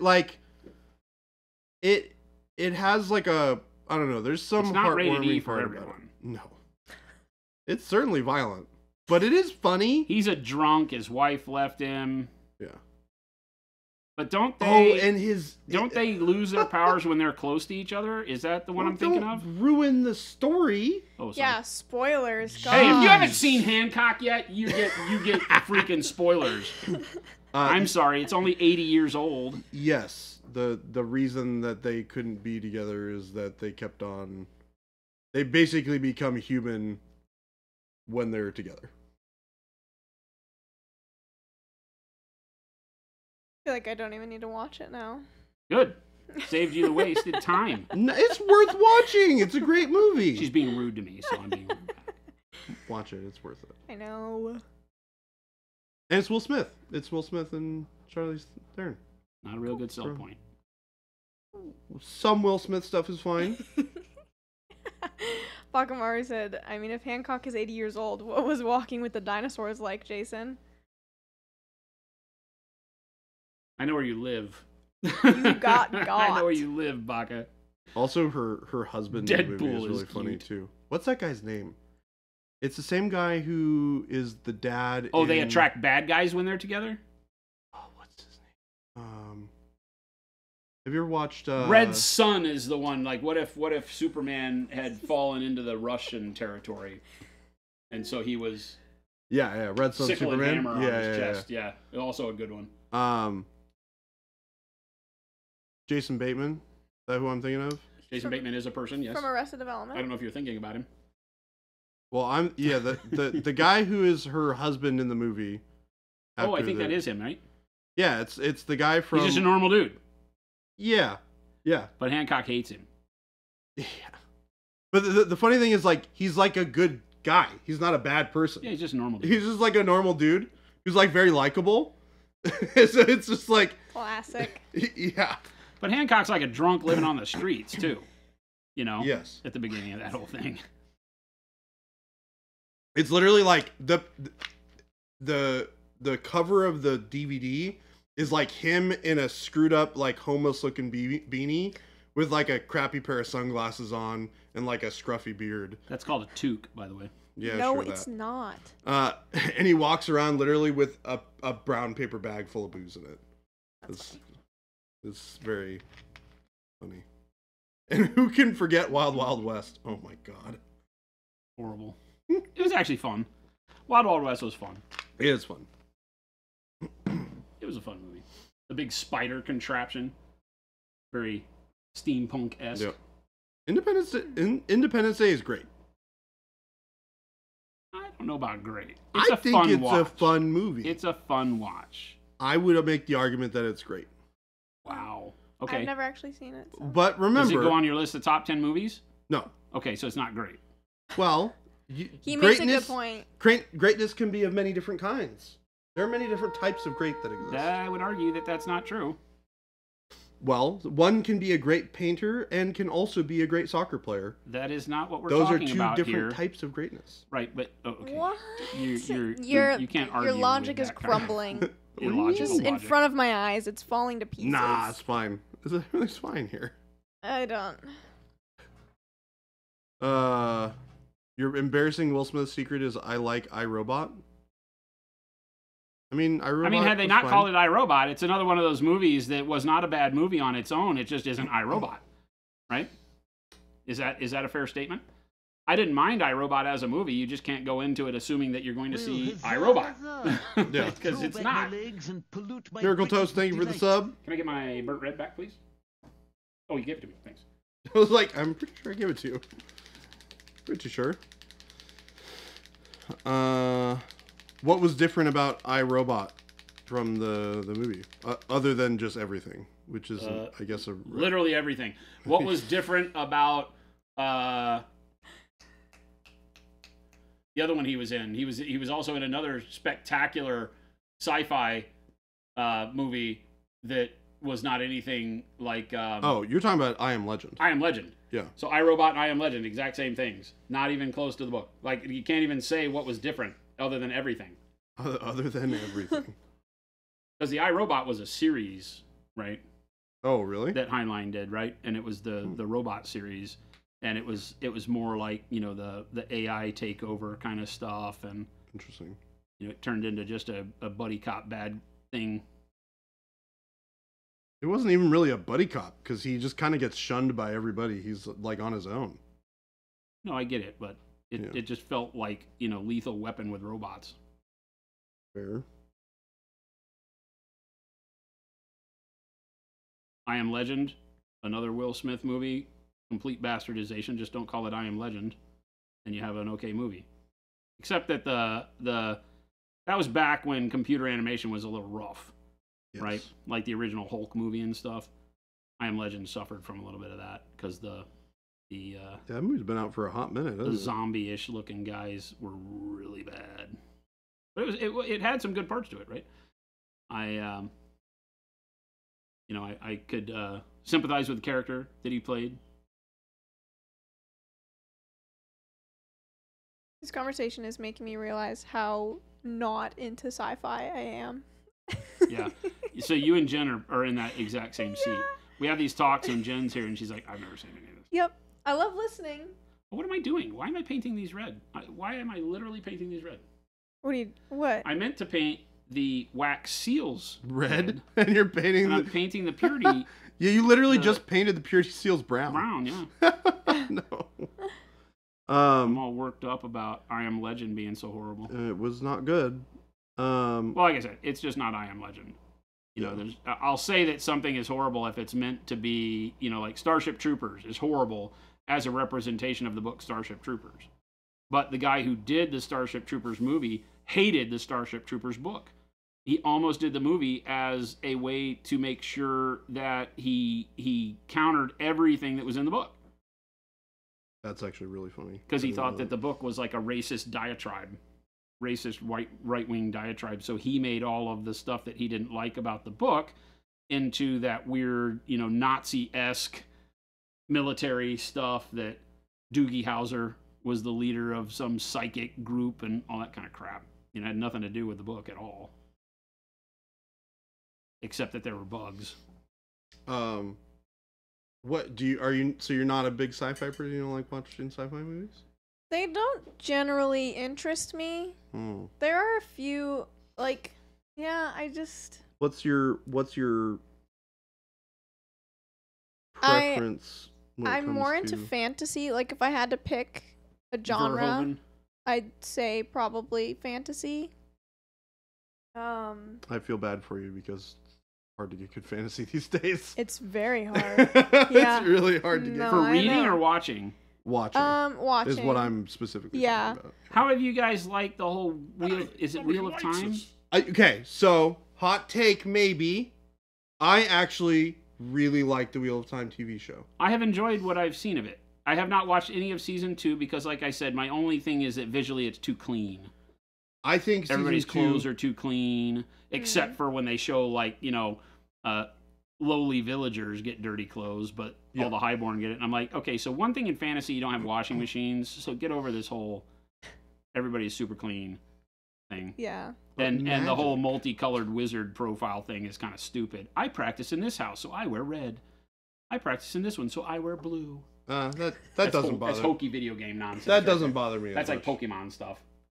So Yeah, it just doesn't make sense to me. I'm like, yeah, I don't know. It doesn't. I liked Harry Potter. I'm in this wizard house, so I have this logo. I Part like of that. me is I have also read the books. Well, not all of them, but I've read a lot of the books. So I have like some amount of background knowledge that makes me like okay with some things that are a little bit weird. Yeah. Because there are. So this is where I kind of like get into a little bit of the nitty gritty of my preference here on this book, on this series. I think as a whole, if you've never read Wheel of Time, it's probably pretty interesting. There are definitely some things where you're like, what the heck is going on and why do I care? That are like, just roll with it sort of situations. I like the guy in the in the trap or whatever it was that they had to keep him in, the ultra bad guy. And, you know, I can't follow the story. I'm not smart about it, but you know, I enjoyed it as a show, but I had no knowledge. I mean, the And premise that's what of the people show said saved me. is very interesting. Like, the one of the really interesting things about that like universe is that it takes place in like the future. So there are like bits of our civilization that are I visible. like fantasy that comes from like post-apocalyptic modern society. Yeah, but it's way less in your face than Sword of Shannara. Yeah, because Right. Shannara showed like city lines. Right? Yeah, you're like, oh hey, you're in Seattle right now because I can see the Space Needle. Yeah. And it's like, oh, I'm in, is it St. Louis? Yeah, with the arch. With the arch. They like focus on very prominent skylines that you will recognize. Whereas like Wheel of Time explains it like, oh yeah, there's like a flashback of like somebody's having a flashback of like the past. And there's like, they explain like a basically an airplane. They're like, oh, there's like a weird metal tube floating in the air. sky or something. Yeah. And they can't really comprehend it, so they don't have a way of explaining it properly. So it kind of comes off kind of weird and garbled. But if you think about like what they're actually describing, it's that. Game They Boy, also the pick world up does like not a- need more smooches. A Chevy like car ornament, Mm-hmm. or like what's a Chrysler or whatever it is, the one of them. Mm-hmm. they like find lying on the ground somewhere, and they like describe cars that are like rusted over and like covered in earth and stuff like that. Gotcha. So I find that really interesting. Darksiders, thank you for the follow if nobody mentioned that. And you had to read Starship Troopers 5 times in the Marines for book reports. I mean, it's a good thing it's a short book. Built for Marines. Wheel of Time is fun. It's a little cheesy, but fun. The show or the books, or both? The show, probably. Carnival Row I watched a little bit of. The whole fairy versus other guys thing was... It had a weird sense to it. I wanted to know more, but again, that one I got trapped by it not being good enough to make me watch more episodes. It was a little weird. It was okay. Yeah, I liked it. weird. I liked the guy that was in it. Orlando Bloom. The dirty cities and grungy backdrop for it I really liked. I just never went back to it again. Maybe hope you never see a Mistborn adaptation. Mistborn was a hard read for me. I was like, wow, this book can't get out of its own way. It had some neat concepts in it. I was like, good God. But that's a Sanderson thing for me. I can't read him. Yeah, you just don't care for Sanderson. I don't care for his writing. Not fantasy at all, but I've been really enjoying Slow Horses, and I feel like I never hear much about it, despite how effing amazing Gary Oldman is in it. I don't know it. I think I've heard about it, so I've probably seen a preview. Is it good? I mean, Gary Oldman's great. Hoosier says, I've been on a huge fantasy reading kick right now. Good Harold says, what's your jam? You asking Shelby or one of us? I think that was when Jordan was asking me what movies I like. Gotcha. Yeah. I feel like the fact you said the world doesn't need more smooches is good evidence that it does need more. Okay, I'm going to argue from this standpoint, Game Delay. If you were to get your wish, so my wish is to leave it the way it is with regard to smooches. I feel like we're okay with smooches. I'm not arguing for more or less. I feel like smooches are great. We're right where we need to be. You're saying we need more smooches. If you were to get your way, if I randomly walk out of the building one day or out to the grocery store and get a smooch from somebody, I'm going to jail. Probably. So I'm in the argument of leaving it the way that it is, because I feel like what we don't need is personal space attacks, and I feel like more smooches brings on personal space attacks, and I feel like the world goes to hell in a handbasket. So. God, that's so funny. Jade, you like the costuming in what? In the Carnival Row? Oh, it was great, right? Yeah, I think the whole visual of Carnival Row was pretty cool. I also like the visual stuff, and I'm horrible at this stuff, right? Because I just don't do TV shows very well. But there was one that has the cloud void between the halves of the world. Oh, you're talking about they sail ships through it. something bones. Shadow and Bone. Shadow and Bone. Yeah. Shadow and Bone. That had a real cool concept. There's these demon night creatures in this Shadowland, and they have to sail ships through it to get to the other side, and warring factions and all this stuff. And I was like, that again felt a little bit like Carnival Row. The costuming was great. The world building was great in it. Again, it fell victim to the fact that it didn't hold up enough interest for me to go want to watch. I get to the end of an episode, and now it's been 2 years, and I haven't watched any of it. The first season's good. Don't ever watch the second season. Oh, does it get really, really bad? RDK, thank you for the follow. Yeah. Nick Pye says, I'd take you to dinner first. All right, we're down. Now we need more smooches, because I'll get free dinners. If it comes with free dinners, more smooches is good. Yeah, the first season I thought was really, really good, and the second season was horrible. You finished your book a few days ago, Jabe? What book? Yeah, he's been getting into reading. He can't read. He can. Oh, come Wait, on. Jabe? Picture Don't books. speak Wait, are we that talking over about him. Jabe? Picture books. Hey, somebody What did likes you us. read, Jabe? Good Harold says, boundaries seem reasonable. It's called The Warded Man. Baka's a convert. More smooching. The Human Dave. Should I dry brush some pallid witch flesh over pink tan skin that I just got Druchii Violet? It's for putrid blight kings. I don't know Games Workshop colors very well. We manufacture our own paint here, so we talk in our colors. If you have... Is pallid witch flesh like a really pale greenish? Right? Because I think that you're doing the right thing if you have more of a more of what we would call an alive human skin tone underneath, and then you do something like bleary and bleak color desaturated over the top of it, letting a little bit of it show through. I just did a lot of that on my Gorgers, right? To give the feeling of skin that doesn't see the sunlight much. So I painted it, in all sorts of odd colors, most of which go up to olive flesh, which is by itself not a true, what you would call standalone skin tone, right? But we put some warmth underneath it, and it works very well. So this would work great for zombies and Death Guard and you know, Nurgle stuff as well. But I use a lot of purple shadows, which helps with that because it looks a little sickly and bruised. And then yellows, greens, and desaturated skin tones really work the best to giving you that lack of blood in the skin or death and ill and dying, diseased kind of colors. Yellow and green are very diseased colors. It's what happens when your liver goes bad, bruising, things like that. So, you know, keep with that color range and you're pretty good. Professional Paint Liquor says, I would like to pay for my Monument Hobbies stuff in smooches. Well, I mean, we can send you the FLGS link and you can try that. Give it a Monument shot. Jabe says the series is called The Demon Cycle. The Warded Man, The Demon Cycle. Fantasy? Somebody likes us. I know Gabe likes fantasy more than sci-fi. Yeah, he does. The costuming in Shadow and Bone was good too. The story totally lost you, Jade. Kind of for me too. Same thing. But that was the same for Carnival Row for me too. I liked the look of it. It kept me captivated while I was watching it. It just didn't make me want to come back. There's so many shows like that though. A lot of Star Trek shows are like that.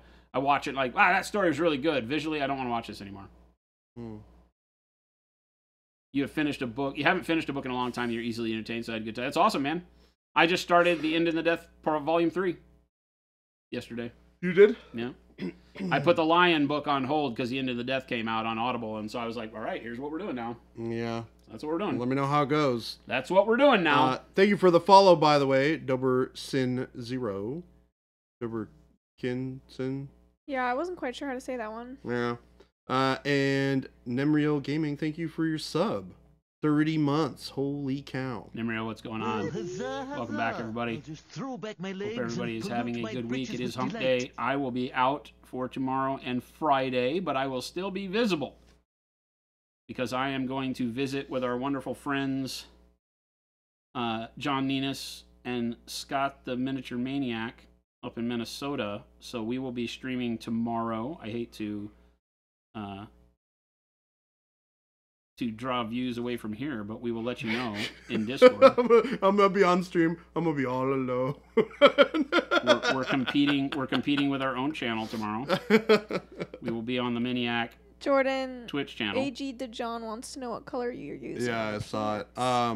So this is a build up starting from dark umber, light umber, and adding a little bit of yellow ochre and some bright ivory in to bring up the brightness on the pants because I want to make them a little bit brighter. Shelby stream takeover. Thanks, I Panda. fully support. The Husbees pays for most of your paint, so technically you pay for it in smooches too. Seems fair. Seems fair. It's kind of a middleman situation. Nice. Wad Tomato N knows how it's going. Usually have 2 streams going at once. Holy heck, Hoosiers. You finished 7 books since Christmas? What? Wow. Holy cow. I gotta think. I've listened to 2 since Christmas. I need to read more. I have like a whole stack of books that I'm planning on reading. But that's... My cousin yesterday called me a book dragon. Because you collect them? Because I collect them. You just collect Sit on them. This is my stash. You go to Shelby's house. A book dragon. You go to I Shelby's love house. it. There's just a mound of books, and she's on top of them. Oh my god. Making like she's snoring. Shelby. You come in there and they I go, just have someone is. so I need you to many. forever be a book dragon. And then I Her told bed her, is just books. And then I was like, can you draw me as a book dragon now? Because she's the one that does all my tattoos, so she like can draw. You need to get a So, book dragon tattoo. I don't know if I go that far. I But- bet she could make something cool. Maybe. It doesn't have to be weird. It could be like a cool book dragon. It could be. Like just imagine Smaug, but books But instead books. of And girly. and girly. Yeah, not Benedict Cumberbatch. Impending Duff, thank you for the sub. Stuff. Duff, what's up? Jen dyed her hair, changed her voice, and has new makeup on. So Jen's not here. Yep. That's Schlebby. I'm Schlebby.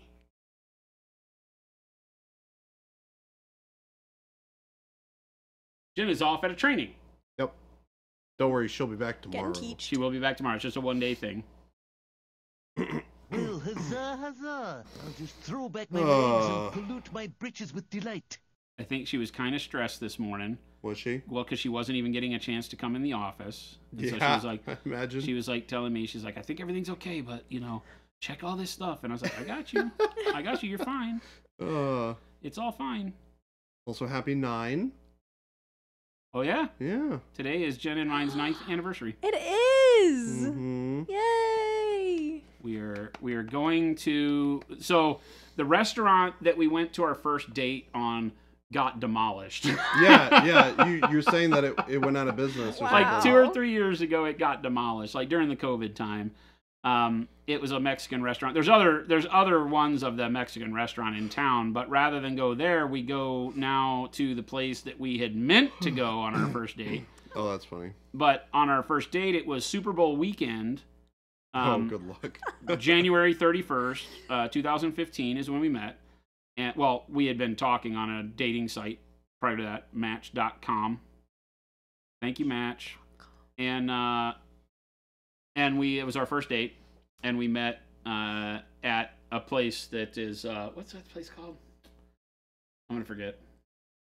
It's a place where you can go and like play cornhole and they have like outdoor games, and I forget. Gabe will know. There But are anyway. there are a lot of places like that now that I Yeah, don't, now, I but it wouldn't was be like able the to- first. Yeah. Um, Was it? No, that wouldn't be near you. what's that? I know Sicilian Butcher used to have that, but No. yeah, okay.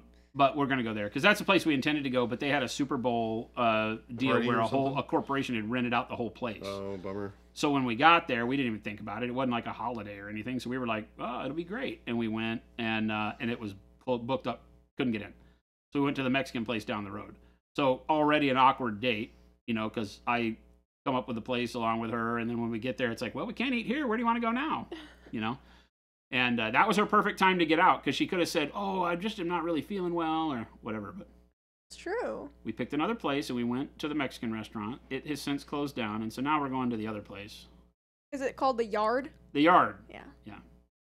Gabe did know. Gabe knows all. Yeah, apparently. The Yard at whatever that place is When called. it comes to trendy restaurants, he's pretty reliable. Yeah, Gabe. He's a Mr. hipster. Trendy over here. He's a hipster. He's a hipster bougie boy. Hipster. Spends Hipster too much Jade. on his alcohol. Oh my gosh. The mezcal jokes are coming. Oh man. I'll when take we a were- house margarita. I'll take the top shelf and with an extra shot of mezcal. Hey, Oh god, it that was changes so it. funny at the It at Gen changes Con. it. I'll be honest, I'm the same way. You're the same I'm way? the same way. Oh my gosh. His I was- drink costs as much as dinner. Yeah. Well, he knows. Gabe knows all the hip places circa 2011. You're about to get married in May. What's the secret? Don't get married. Is the secret. Yeah, We're Jason not and married. Jen aren't married. Wad, you dirty man. You dirty man. Yeah, Jen and I are not married. She has not proposed and given me a good enough ring yet. So Good enough. she's given me like 6 rings, and I've Yeah. said no every time. I was like, you gotta do better. Game Delay said earlier, I understand Jen was going to make an honest man of you by giving you a ring at the first date restaurant, and now it's too late. It's gone. Restaurant's gone. Chance is The over. plan is ruined. Can't Chance is happen. It's like, well, I was gonna do this, but well, I guess not. Yeah, so we're going out to dinner tonight. Well, I'm very happy for you guys. I hope you guys have a wonderful dinner. Was it stressful, like starting to date right before Valentine's Day? How'd that work out for you? How did that work out for you? So it turns out, I think we both hit the jackpot. Now, obviously that's my ego talking. Aw. I think I'm a catch, but I think we hit the jackpot because neither one of us care for holidays or things like that, and so it was never a big deal. I don't get flustered about stuff like that. We met on January 31st. I was like, hey, I don't believe in this whole text dating thing. Can we meet in person? I'm very upfront and honest, as you know.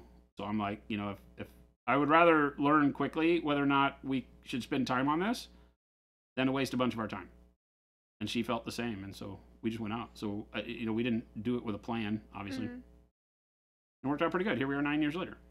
own Yeah. a business together, have a great crew of people that seem to like us. Okay. Hey, you shush. Well, I wasn't gonna say anything negative. Oh, okay.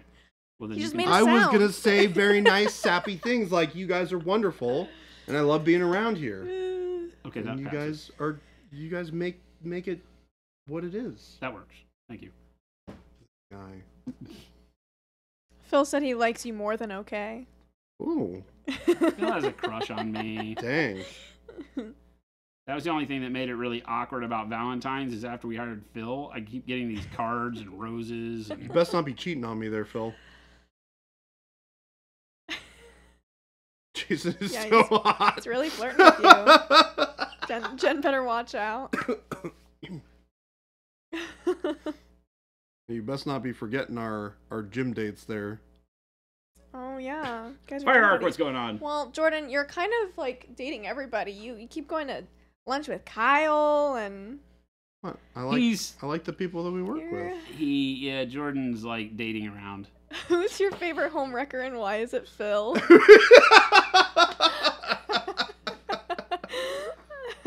Oh, Oh, that one's good.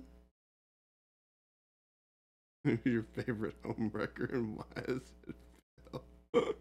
I came to late, got beat to the punch. He's getting around. Jason, man. it is good to King know. Hammer, I'm the best lunch date. You would say that. It is good to To know be that fair, you and Jen met on a Gabe dating came site. with us. So we did what? That you met on a dating site because We met on the age-old story of we were both closing our accounts. And Yeah. we checked our messages, and I had sent her a message, or she got a message, I think, in her inbox of, hey, these are the people that match. And she went through the list one last time because she was about done. She had gotten on there, true story, as a New Year's resolution with a friend of hers who was really bummed that she hadn't been dating. And they were like, she was like, well, we're going to go on Match.com and we're going to fix this. You know, you and I are going to, I'll go on there with you and we'll double date and we'll make this work. And the other friend never went on a date. And Jen went on a couple dates and then was not having a good time with it. And then checked her messages and Match recommended me and she messaged me and stayed on. And then I was literally going to shut down my Match account, right? And went in there and checked my messages one last time. It was a message from this cute girl named Jen. And I was like, oh, well, hey, Sure. What the Yeah. heck? how you doing? Yeah. And here we are 9 years later. That's so funny.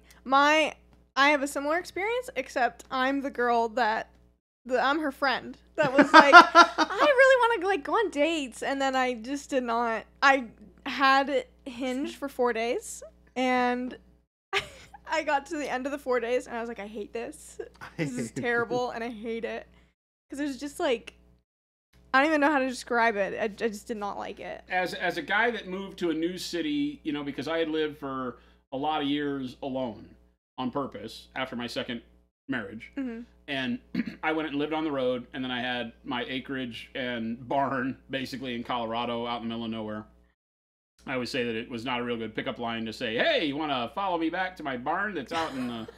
It's only Yeah, that's- 30 miles north of Yeah, here. The that's last a little 5 weird. miles have no street lights. Any sensible woman and wouldn't. I live in my car in my garage, basically. So it wasn't a really good pickup line. Nope. So I had done 5 years, you know, solo, and I was really loving it. A good spot, but I was moving to a new city, and I got here, and I was talking to my mom and my sister, and they were like, "So what are you going to do now that you're down there?" I was selling my business, all of my machinery tooling and all that stuff, and I was down here dealing with friends, having a good time.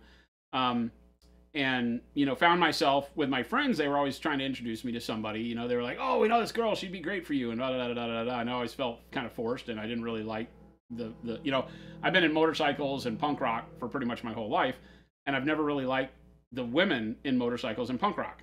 Weird thing, right? But I just haven't ever really dated in my circle. Mm-hmm. And so, you know, my mom and sister convinced me to do Match. Yeah. And so I profiled up on Match, and I had a lot of fun. I mean, you went on some dates, and it was always like, I mean, it was, for me, it's kind of instantaneous. I didn't have any experiences where I was like, oh, I hope she calls me back. You know, I was like, that was fun. You know, and they were all like, you're not going to call me, are you? I was like, nope. Yeah. And so I was done. I was like, yeah, I mean, it's kind of like, whatever. Yeah.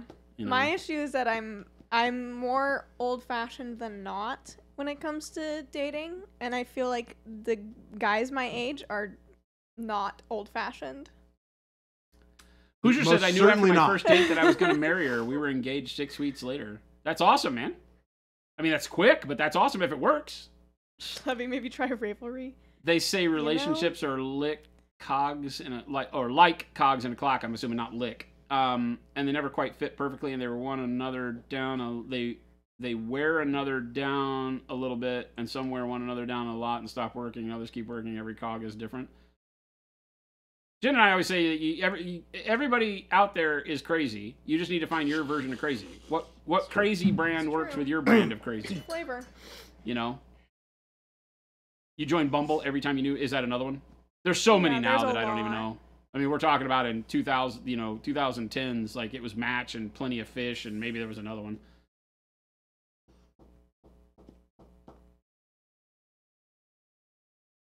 Yeah, I'm not excited about that whole. Hoosiers is like 15.5 years later. Seems to be working. I love it. I love hearing it, right? Ravelry is a community site, organizational tool, and yarn and pattern database for knitters and crocheters, Saunders says. So you can date people that knit and crochet. I think I would not like dating somebody who does the same craft as That's what I was saying, is that I never really was interested in people inside my same social circle. Yeah. It never really worked for me. I don't know why. Well, for me, because I'm so perfectionist about the things I do, if they ever like crocheted something or knit something, I would just see all of their mistakes. You'd be critical of their. And I'd be so critical, and it'd be so bad for. Like Jen and I, 9 years on, still find things that are new about one another. She'd be like, I had no idea you did that or like that, right. You know, because we don't come from the same circles, and it wasn't all apparent at once, and I don't remember to say everything, you know, and so then you find something out that's cool. I think if we were both like, you know, if we both grew up listening to punk rock, then all of a sudden it's like, oh yeah, I have that album. Right. It's like, okay, great. Like, you know?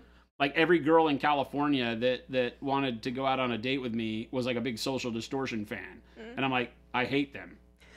So I'm like, yeah, I don't want to date pseudo punk rock girls. You know. Meanwhile, Jen is a huge Taylor Swift fan.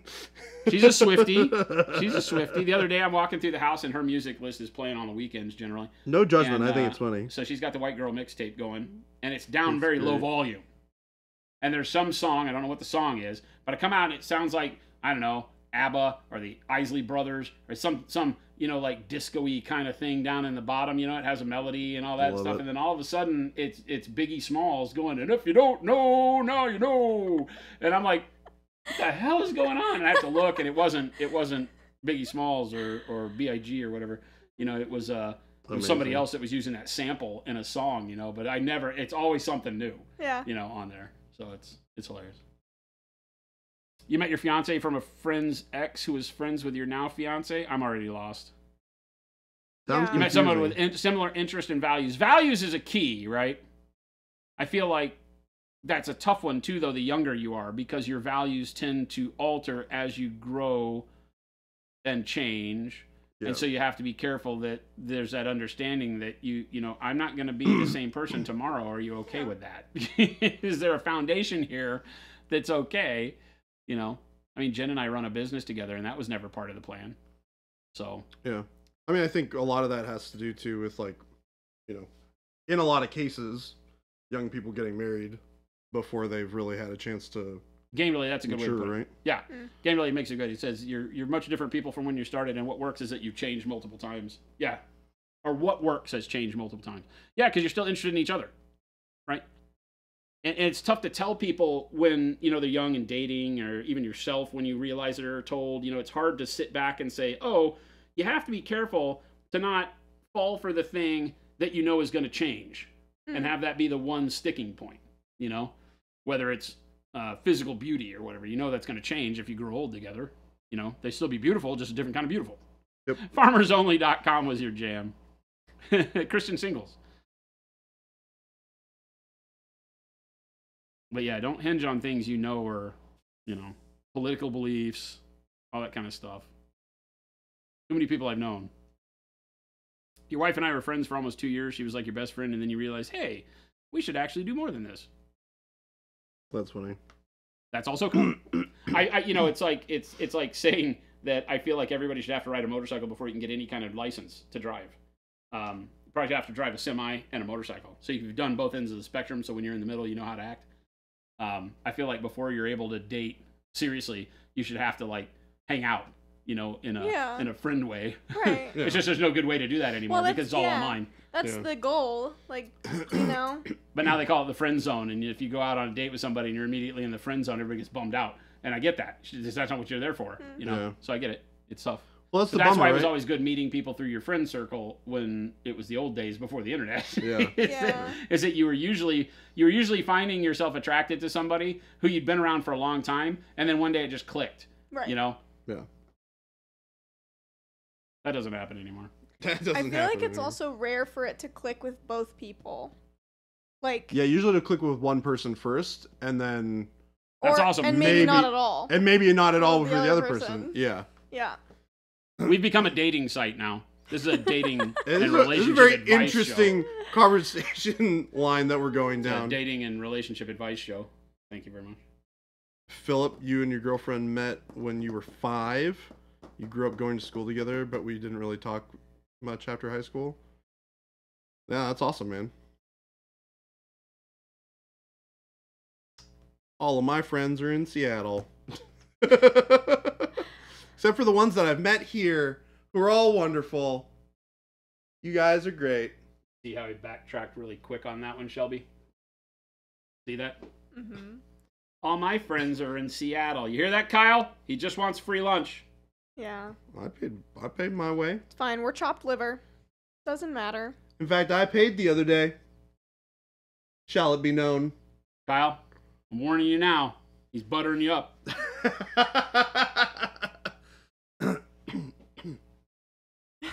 Dating in the desert? Oh, God. He did. Is that the title of the show now? Dating in the desert dating. I had to wrestle him to pay for the bill, though, to be fair.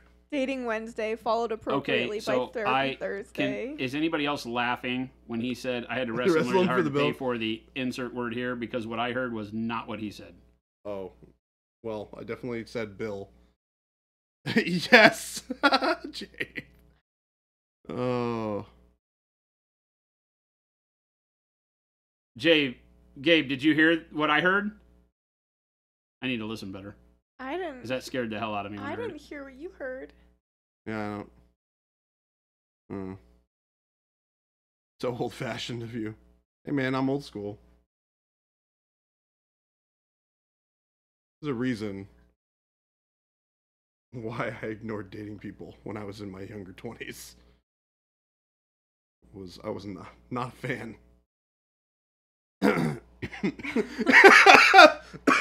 Wow. Yeah, it definitely made my head snap to stream in confusion and fear.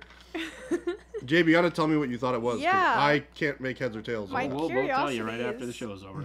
that. Can't contain it. Oh, it's $3.50. I know, right? Can you believe it? Zoink Scoob. Zoinkies. Crikey. Oh, she Crack. says Jinkies. Come on. Well, excuse me. Gosh. Pardon me. Didn't watch that part of the movie.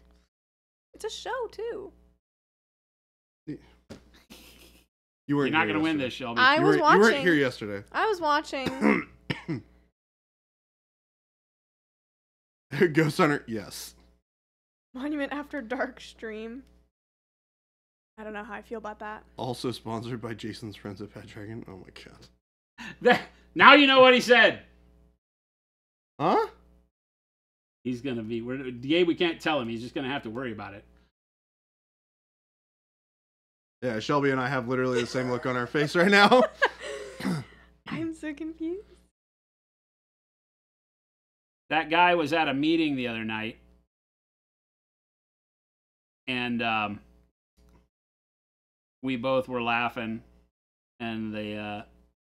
Did you avoid taking your phones out and having weird conversations in front of girls? Oh my god, it was so great because College both of us were girls. like, I tell that story every chance I get. To him, it was like old hat because he shows that website off to all of his business potentials, I guess.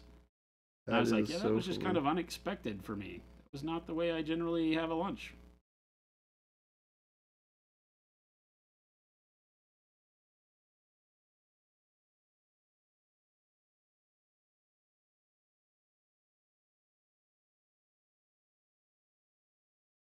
Gabe said he will have to watch the VOD. You can't make us wait that long. I ain't gonna make that long.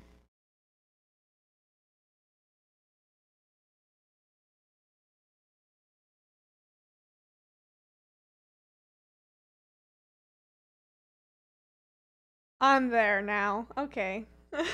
I get it. You can figure it out.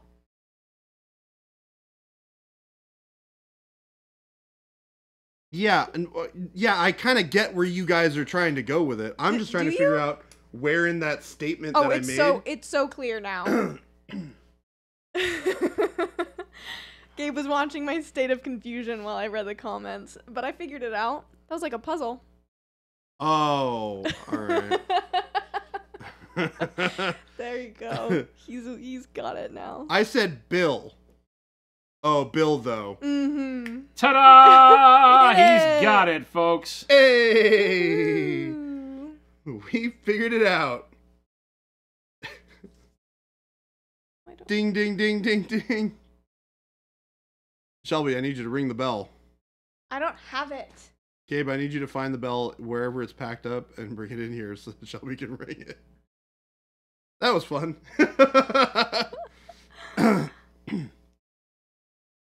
I am glad that you all had so much fun at my expense. Wasn't it your expense? You just made it happen. Yeah, You brought fun to us. well, you know, hey. We're all hard of hearing, so. Well. You see, the unfortunate thing you have going for you is you're on my deaf side. I'm aware of this. I I am, in fact, aware of this. I somehow forget that you have a deaf side. Yeah. Yeah, my left side, unfortunately. Not Left always side, deaf registering side. everything the way it should, and every now and then it makes it really funny, like that. Like when I say things like We Bill. fought over the bill, though. Yeah. Yeah, okay. Yeah, I can see how that... I can see the jump you made now. Yeah. I did think it was hilarious that Shelby and I were just like, what do you mean? Like we were Talking about you, I obviously crazy said man. it, and Shelby heard it very clearly. Gabe said I was multitasking, so I just heard a word and fear struck my being. Especially since Gabe came with us to lunch today.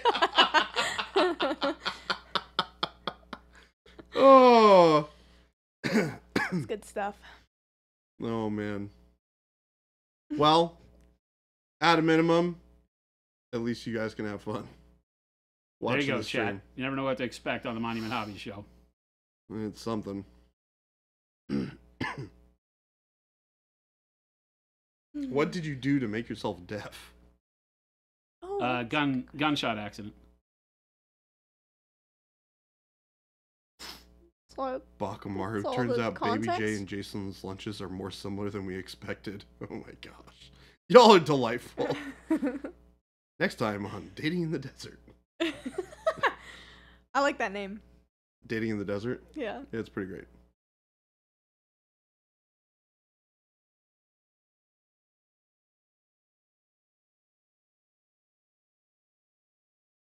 Cork hobby holder, if or when. Oh no, I mean you can just go buy them cheaper than I can get them. We looked at them occasionally because the supply of them is tough to run across. So the only thing we would really be bringing to the table is an easy path to getting them. So it could still happen for some of the larger ones that are harder to get. We have a supplier overseas in Europe that could do it for us. It's just that by the time you get them stateside, they feel like they're very expensive. So I haven't committed to doing it. Doesn't mean it won't happen, but we'll see.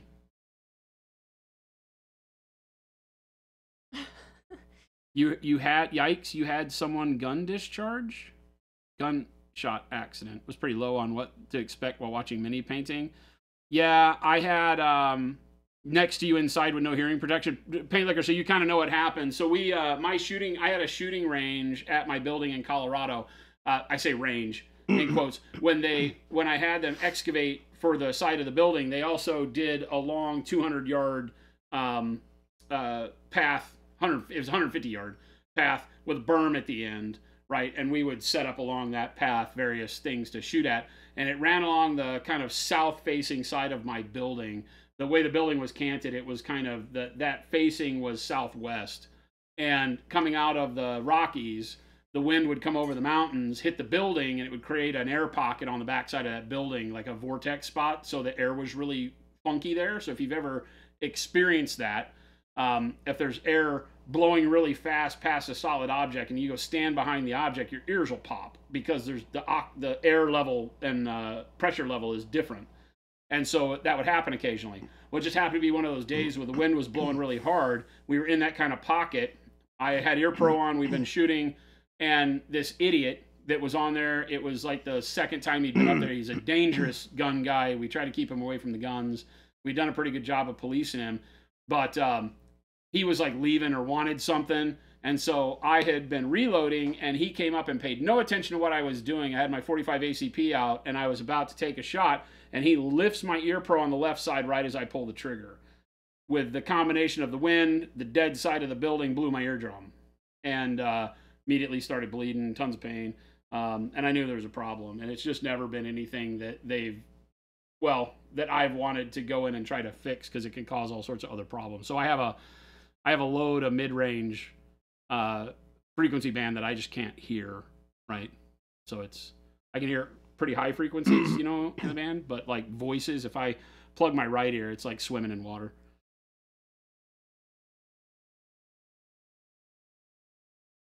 Did you get retribution? That seems malicious. It wasn't. He's just stupid. Guy would have.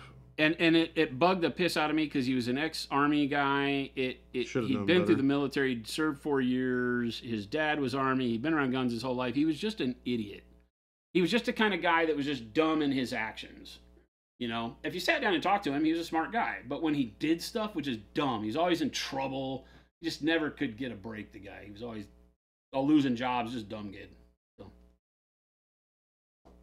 So that guy's buried on the property, right? Shh, we don't talk about that. There's a reason I didn't ask.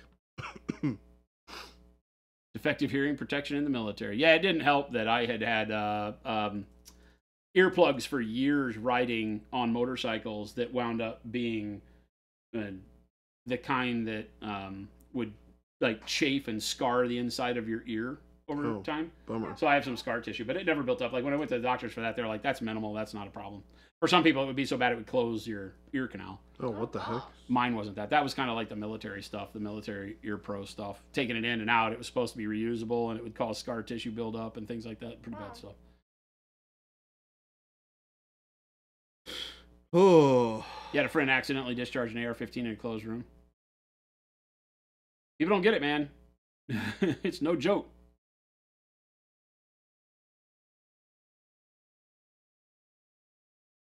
Look, there's a hot spring in Wyoming that eats people the same way pigs do. Oh my gosh. You had an ear infection. Your aunt put hydrogen peroxide in your ear and popped your eardrum. Whoa. That's not good. Oh. Gosh, all these stories. That's not. Ears are dangerous, man. My sisters growing up had to have tubes in their ears because of ear infections and stuff like that, so they couldn't go to the pool because the tube would let the water roll right into their ear canal. Oh, yeah. They had to wear like swimming caps and stuff. All sorts of crazy stuff. That's obnoxious. Yeah, so my left ear's a little bad. I think it's the problem that gives me my vertigo stuff every now and then too, because like the crystalline structures in your ear are all messed up, and every now and then if they get just imbalanced enough, my whole head swims for a second and nearly knocks me off my feet. Yep. And then it really only happens when I'm dehydrated, so I just got to drink a lot. Well, you drink a lot of water. You're good. I drink a lot. It's all I drink, water. Mm-hmm, mm-hmm. Well, chocolate milk. Hey, chocolate milk. Can't forget about that. Man, can't forget Jason about chocolate milk. accused me today of taking his hot chocolate. Yeah. She drank the last of the hot chocolate, didn't let anybody know, so I show up at work with no hot chocolate. Wait, what hot chocolate? I want everybody I didn't to have chastise Shalevi. any hot chocolate. Wait, there was hot chocolate? None. Here? Yeah. I make it here every day. I didn't realize you've been making it. Yeah. Oh, He you has, know like, that the I have packets. hot chocolate at home, right? I could have just gone and got you hot chocolate. Jordan used up all the hot chocolate. I have never made hot chocolate here. Ever. Ever. King Hammer's like, she did. Ever. See? Kyle knows. She even went and told Kyle, hey, Kyle, I drank the last of the hot chocolate. I'm not telling Jason. Kyle's a Professional liar. Pangler, take it easy. Have a good one. I had to explain to a person once why you hear about pigs in mafia movies. They're like, why are they always talking about pig farms? Because they eat a lot of food. Turns like they eat the teeth too. Mhm. Yikers. We have chocolate at home. hot chocolate at home is 2-year-old Swiss Miss packets. No, I have hot chocolate at home that he would like. We have good hot chocolate at home. It's a shame because I got for maybe it was it Christmas? What did we do? I got at some point in time I got hot chocolate from somebody and it was good, but it's milk chocolate. Not as good. You don't like milk chocolate. Did I ever tell Milk you that chocolate. I'm on a bit of a quest to try and make my own like instant hot chocolate mix, Well, which is apparently a thing that you can do. good on you. Yeah, you can make the syrup.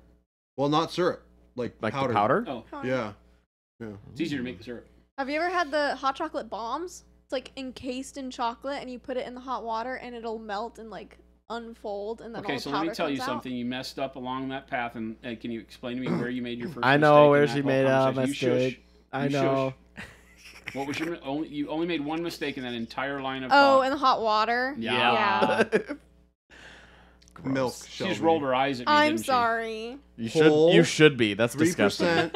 hot steamed milk, plus whatever your preference of dark chocolate. to go Awkward with. Panda says, "Am I hearing I need to bring homemade hot chocolate to Adepticon?" Yes. As long as it's dark hot chocolate.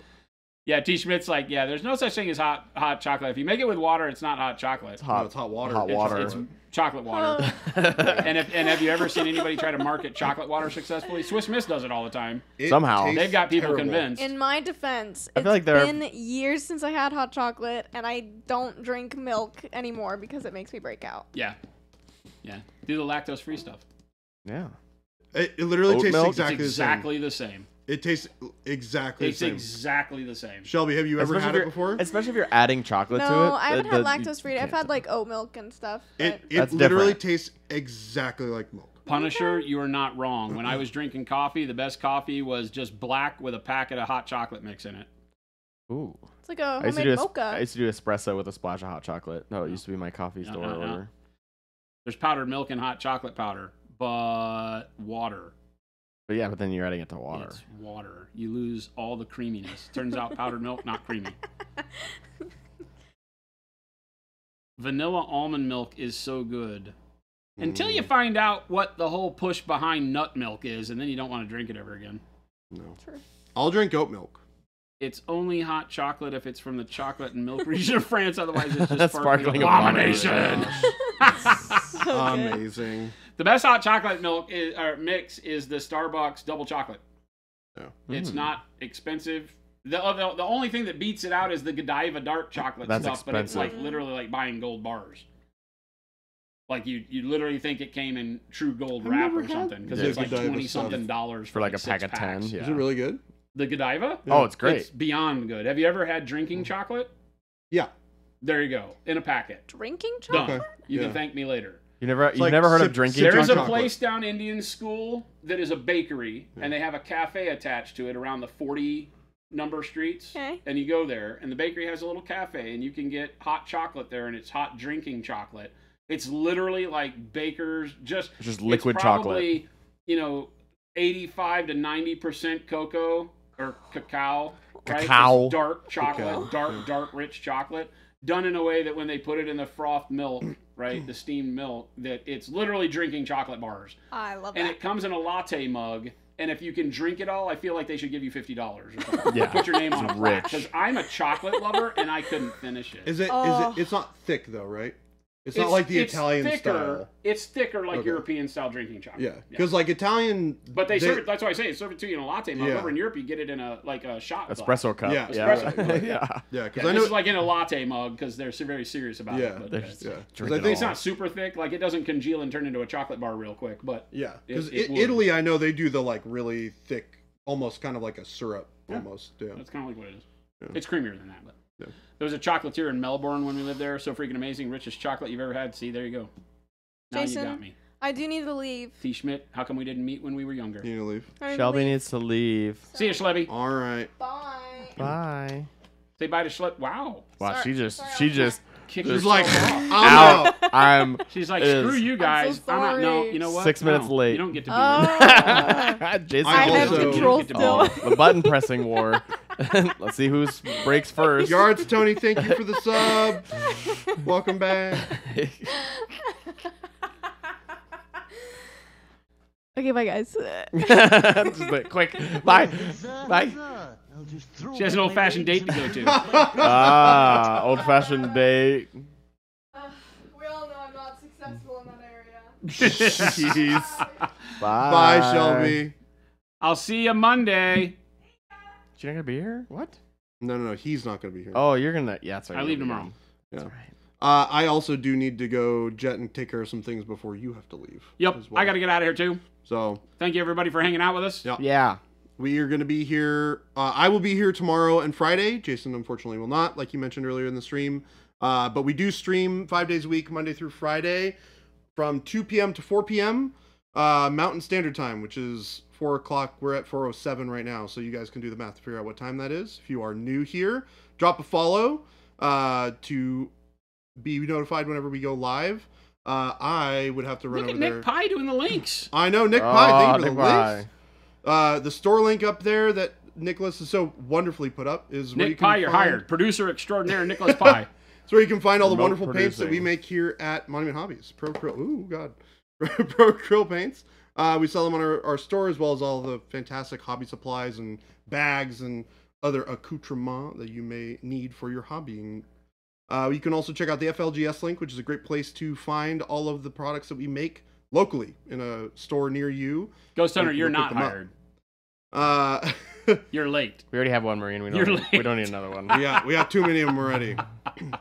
Make There's sure only to so check much out our stupid that can YouTube, go which is around. where we post all of our tutorial content, all of our video content, all the fancy things that we want to teach you guys, as well as all of our fantastic, funny ads, including the one where he scratches his butt. We had a guy come on one of I our ads scratched- and say, not only hate did I your scratch my ads." butt, I I sniffed saw it. that this morning. That guy's such a, like, come on, man. Yeah, I What like. did he do? I was gonna say something. I'm like, We had a comment on one I of our don't know, ads. It was anything the nice to Don say. Mahogany ad of all things, and he comes on the Don Mahogany ad, and he just wrote on. He took the time to write in the comments, I really hate your ads. yeah.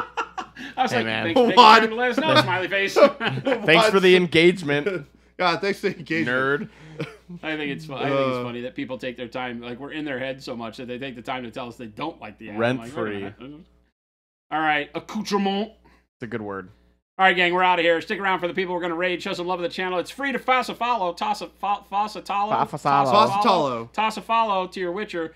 And I will not be here, like Baby J said. I will be on Miniac stream tomorrow and Friday. I'll put up times in the Discord. Hopefully we can arrange it to where it does not coincide with the stream here. It's okay. I understand if you're not here and if you want to be with him. We're going to try to. I love well, I you don't guys even get too. there. Well, I get there at noon here tomorrow, so we'll see. But we'll let you know what's going on over there. I'm going to be 2 our streaming painting with Scott tomorrow, and then gaming. We'll be teaching him Battletech on Friday. So if you've got some time, swing by the Miniac channel on Twitch and catch us there. I'm also recording the Trapped Under Plastic podcast with him. That'll be out later in the month. So thanks so much to everybody for joining us today. Stick around for the raid, and we will catch you back here mañana. Adios, folks. Adios, gang. We're out of here.